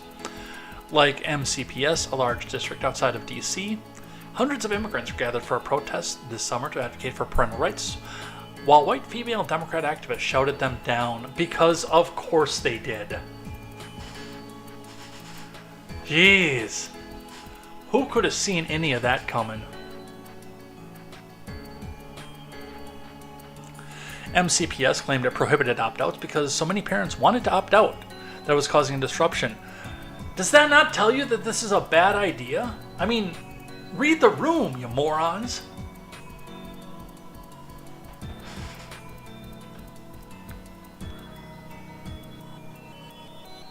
But it also said in response to a public records request that it had no data on the number of people who wanted to opt out. Yeah, I'm sure they're not going to make that public. And a CARE official said at deposition that a school official said repeatedly that it was actually because of advocacy from a few LGBTQIRAMIGITXBYAEIOU, sometimes Y activists. Contrary to its claims, MCPS has indeed instructed pre-K through 12 English teachers to teach detailed concepts that would normally arise in sex education courses, because of course they have. Then scold, debate, or silence only children who express traditional or religious views about these topics. And by the way, the Muslims do not fuck around with this kind of thing. Like, they don't. However based your average evangelical Christian is about this, especially in the conservative circles, they look like full-blown leftoids compared to what Muslim parents do to this.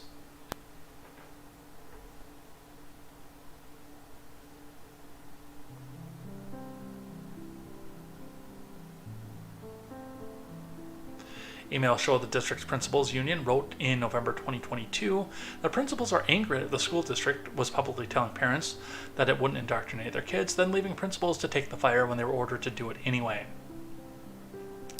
And this, by the way, is a major fault line in one of the biggest political alliances that's been going on since that moron W was president. And that is, come here, Muslims, the evil white Christians. They want to destroy you and glass out your countries and expel all of you from our country. We will stand with you. You will be our ally. Now let's teach your kids how to be gay.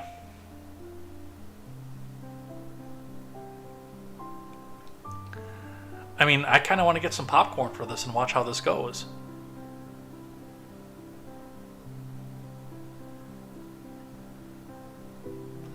From the Associated Press. Muslim fanatics will behead you on camera, then put a laugh track over it.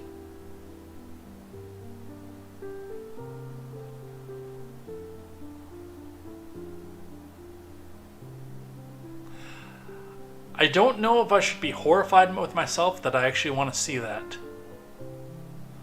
Not my head, of course, but... like, that should be appalling.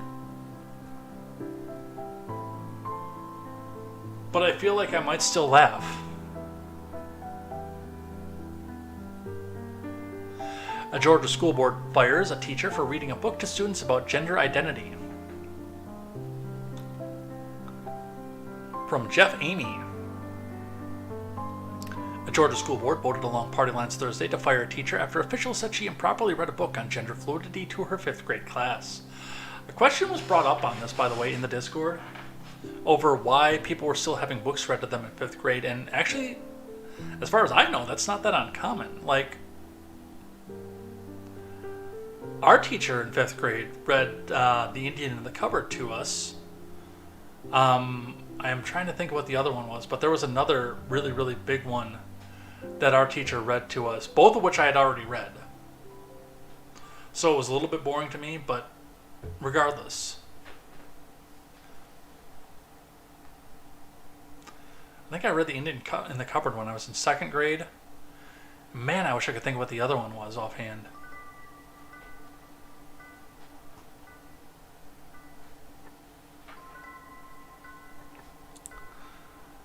The Cobb County School Board of suburban Atlanta voted 4-3 to fire Katie Rinderly, overriding the recommendation of a panel of 3 retired educators. The panel found after a 2-day hearing that Rinderly had violated district policies, but said that she would not be fired. She had been a teacher for 10 years when she got in trouble in March for reading the picture book, My Shadow is Purple, by Scott Stewart at Deux West Elementary School, after which some parents complained. Now, as a picture book, and My Shadow is Purple, that is probably above the reading level of most people in 5th grade. Again, we were hearing a multi-part series, because, I mean, my teacher did this over like a month. Maybe it was 2 months. Of The Indian in the Cupboard, a chapter book, not a picture book.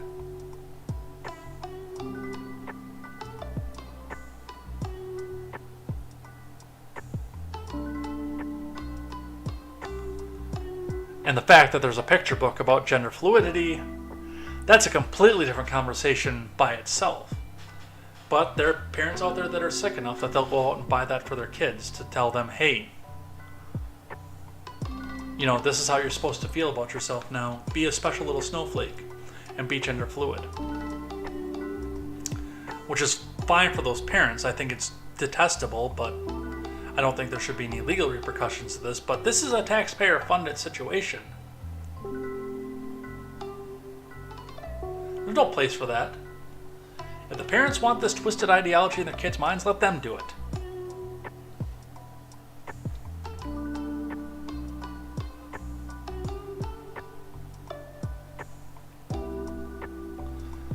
Our 6th grade teacher read Bridge to Terabithia to us.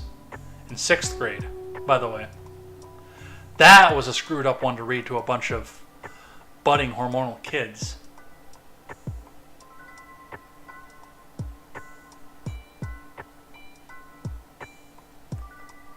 I can't remember my 6th grade teacher's name. I can see her face.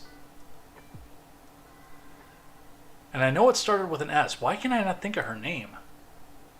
It'll come to me. I'm not going to say it on air, obviously, but that'll come to me. Like, I remember my 5th grade teacher. Technically, I remember my 6th grade teacher, too, but...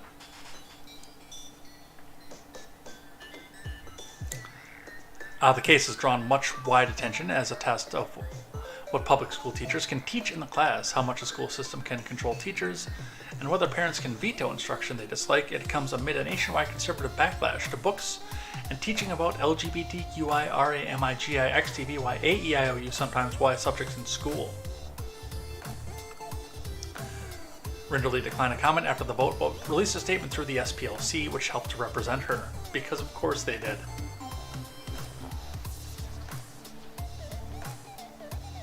Okay, and the SPLC is going to say, this district is sending a harmful message. Okay. This was in the rules of the district. The teacher knew the rules of the district, was explained what the rules of the district were, and this is in Cobb County, by the way. So, rural area north of Atlanta. I've been in Cobb County before. It's a pretty based area compared to Atlanta. I can tell you that. So teacher knew the rules, knew what was going, and did it anyway. And then some kid went home and told his parents, which the kid was probably told not to tell parents. I have the hiccups now. Probably because I haven't eaten anything all day.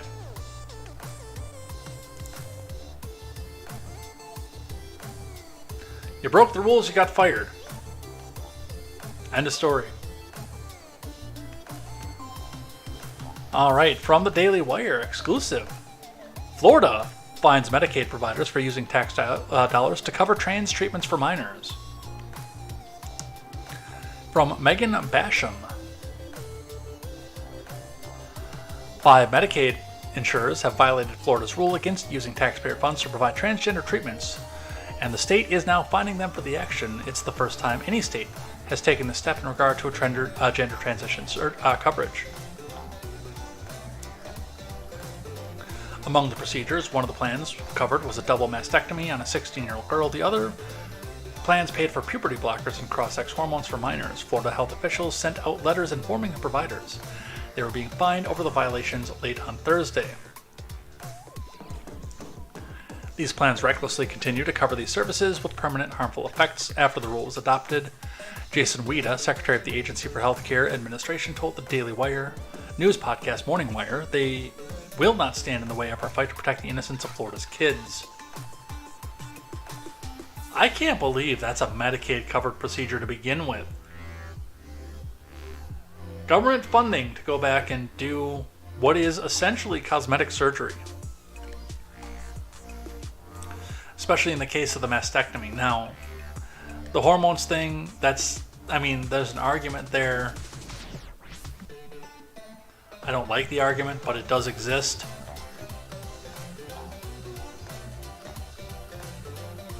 But, that's the opposite of taking a 14-year-old girl and getting her a tit job on Medicaid.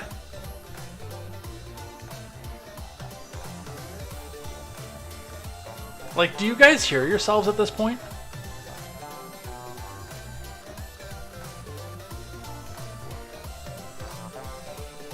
The Mogwai says, I got to read The Lion, the Witch, and the Wardrobe in 5th grade. I've never read that book, unfortunately, and I've heard so many great things about it.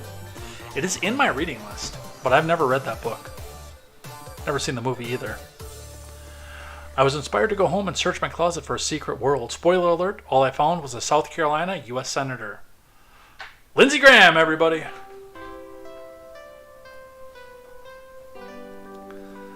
So, and again, I think this is the right move for state-funded funds.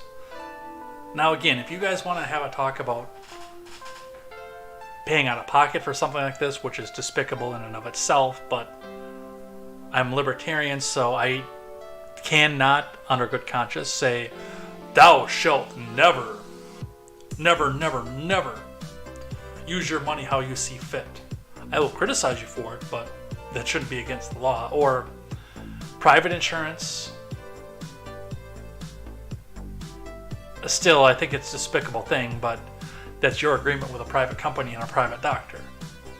The libertarian me says, do what you will. I will criticize you until the end of the day, but as long as you're paying for it.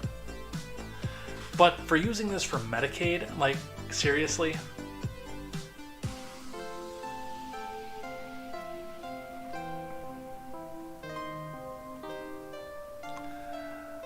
Only out of the Biden admin from Fox News. Interior Secretary accused of apparent ethical breaches over oil and gas drilling ban. From Houston Keene, Thomas Catenacci of Fox News. Deb Haaland is accused of apparent ethical breaches over a ban on oil and gas drilling in New Mexico, according to a complaint from a watchdog group. Protect the Public's Trust, a government watchdog, filed an official complaint with the Department of Interior's Inspector General against Haaland regarding the drilling ban near Chaco Canyon National Historic Park, her participation in a film, and her own public statements. Secretary Haaland apparently feels no compunction about participating in matters involving oil and gas leasing in Chaco Canyon, despite past statements as well as her family's and her own advocacy on the issue that reveals she is anything but impartial. PPT's director, Michael Chamberlain, told Fox News Digital. A reasonable person who concluded she was impartial, the legal hurdles she had to clear to make the decision could only exist in a figment of her imagination, Chamberlain said. The fact is that nearly everyone familiar with this issue not only has reason to question her impartiality, but already has. This represents just another in a continuing series of episodes in which policy has taken priority over ethics, in the most ethical administration in history. In the complaint, the PPT noted that in June, Haaland withdrew public lands from future fuel leases within the greater Chaco area, and that her child, Soma Haaland, is a prominent member of an activist organization that lobbied federal officials seeking to restrict oil and gas leasing in the area. Yeah, that sounds totally objective. Soma Haaland narrated a film opposing oil and gas development in the region, a film in which Deb Haaland participated prior to her nomination to be Interior Secretary, the complaint reads, referencing the film Our Story, the indigenous-led fight to protect Greater Chaco. During the film and elsewhere, Ms. Haaland made public statements opposing oil and gas development in this area. It continues, given her past statements, participation in this film, and her child's active role in lobbying against oil and gas development in the region, reasonable observers could question Secretary Haaland's impartiality in the matter, of which she doesn't have any, of course. So absolutely good on them. That's exactly what needed to be done.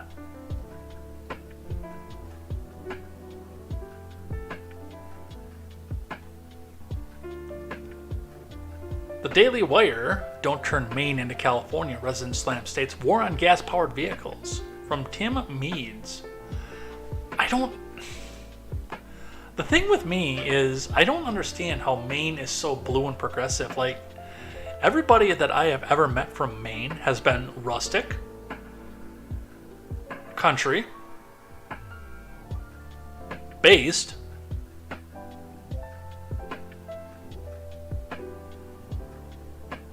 and I don't understand how you get there. Does Portland have that much of an outsized grip on the rest of the state? It might, because from what they tell me, it's sparsely populated. I've never been there. But it's just, from knowing and actually living with a person who was from Maine, I don't see it, yo. You know? Not even Mainers want to be California, at least that's the takeaway after Pine Tree State. Residents slammed a proposed statewide crackdown on fossil fuels this week.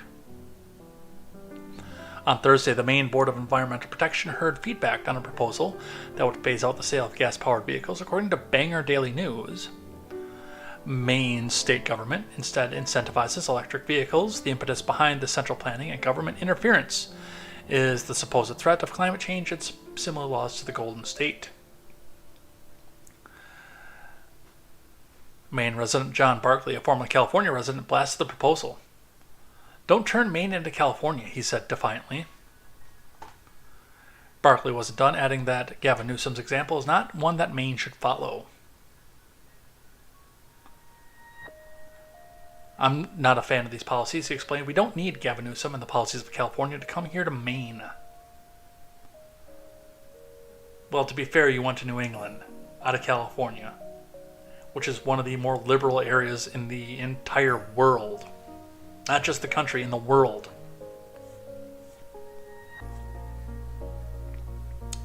Although it just, like, I can see this kind of thing coming out of Mass and Vermont and Rhode Island and Connecticut. New Hampshire with the Free State Project is kind of 50-50, but Maine? Really? I don't get it.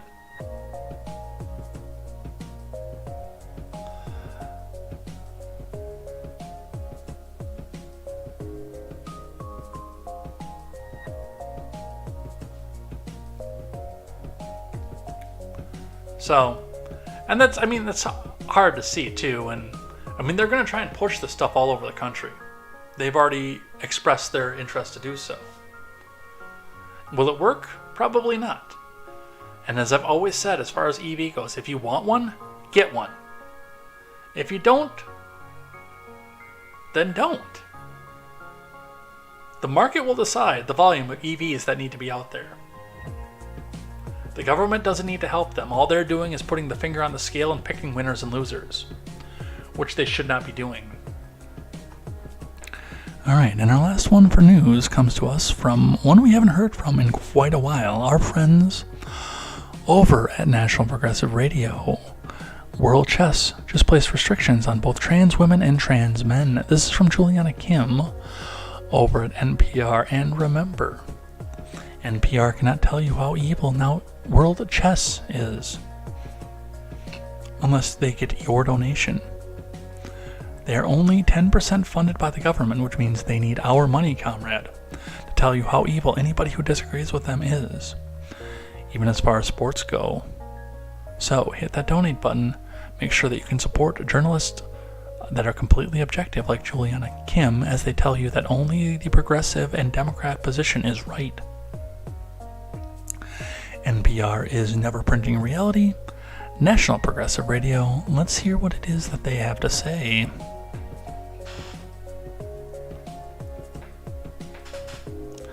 Rugby, swimming, track and field, transgender women have been banned from international women's events in a growing number of sports. The latest to make that list is chess.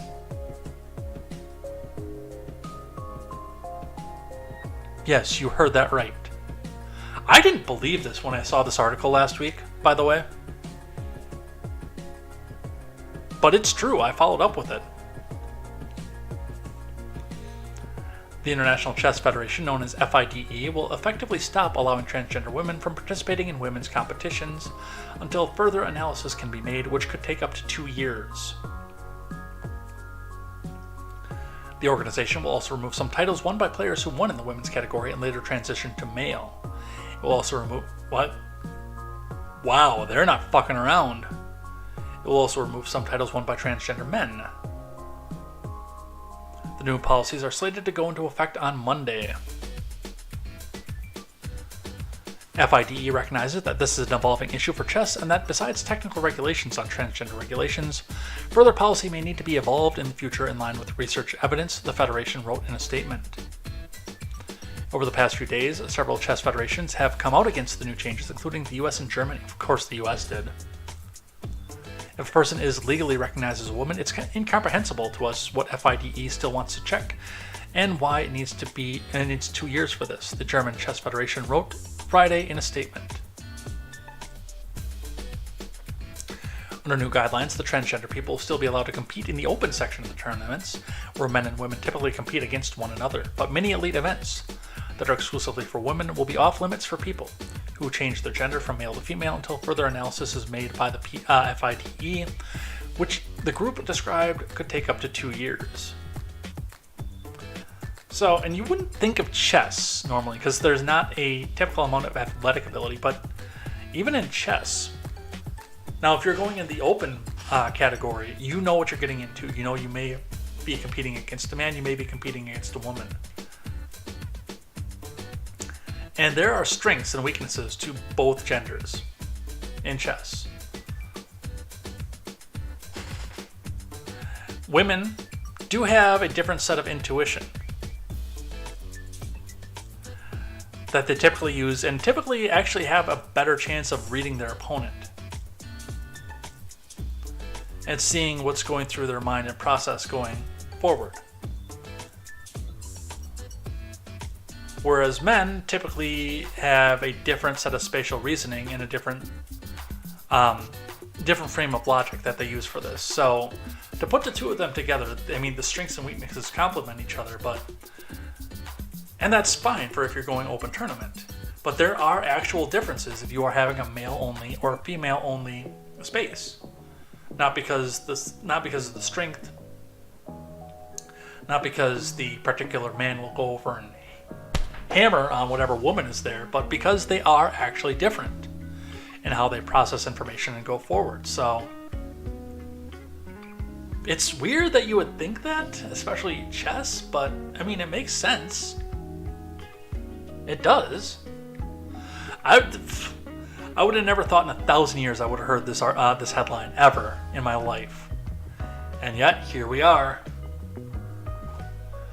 Alright, it is Tuesday, which means it is time for the rules of acquisition. This is part of what tipped me over on whether or not I was too sick to do this or not today. So on Tuesday, we sit down, we look at the Ferengi Rules of Acquisition, a code of conduct for the Ferengi religion to make sure that if you follow this code of conduct, you go to the Divine Treasury at the end of life and are allowed capital to bid on your next life based on how well you kept the rules of acquisition. Every Tuesday, we look over one of the rules of acquisition, explain how it is used, either by the Ferengi as a society, in canon, if it's applicable. Not in beta canon, because I haven't read enough beta canon to be able to tell you how it's applicable. I'm going to bruise my arm when I pantomime the smacking the shit out of somebody in a co-ed fight, because it sure hurts now. And how we can apply these rules of acquisition to our real non-Star Trek life. We are closing in on the end, as I've been saying for a while. 299 is the last official, and then there's 431 that shot forward after Star Trek Online. We're in the 200s. And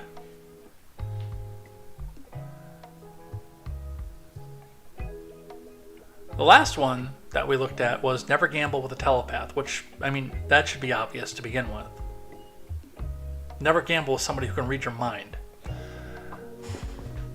And in between the Ferengi Rules of Acquisition reference book and Past Tense Part 1, which is a DS9 episode, we have two different 217th Rules of Acquisition. We will go over the first one from the Ferengi Rules of Acquisition reference book that goes with this.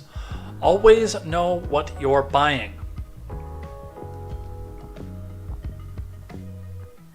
I mean, this should be obvious to anybody who buys anything.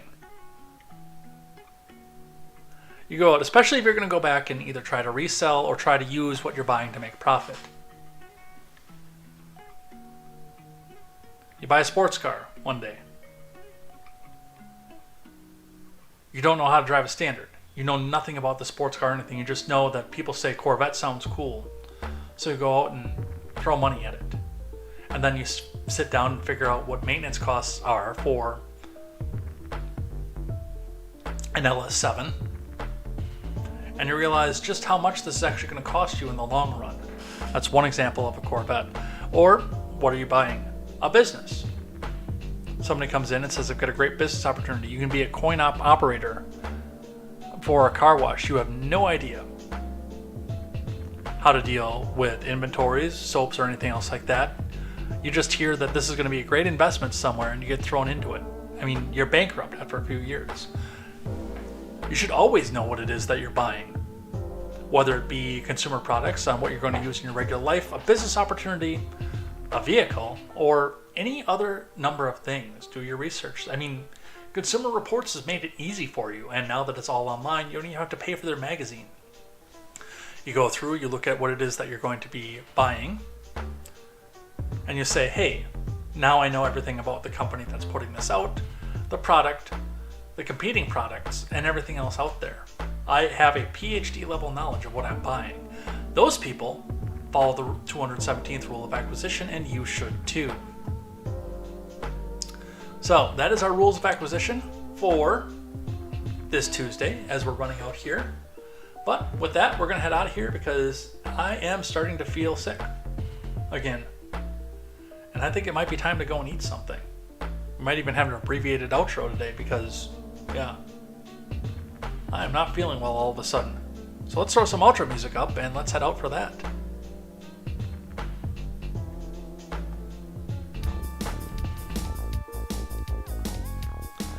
All right, and with that, we're out of here. We're done for the day. Thanks everybody who came by and lurked today. Our chatters, Mogwai and Mr. Scott, who came in and joined us today and talked about what was going on throughout the news and, of course, the Senator in the Closet of Mogwai's home state. We'll be back here tomorrow with more news, more headlines, and more contemporaries. So come back and join me here, 6 p.m. Central Time for that. It's going to be a great time. We'll see what's happening with there. We finished out with the articles today, so I don't even have anything left over.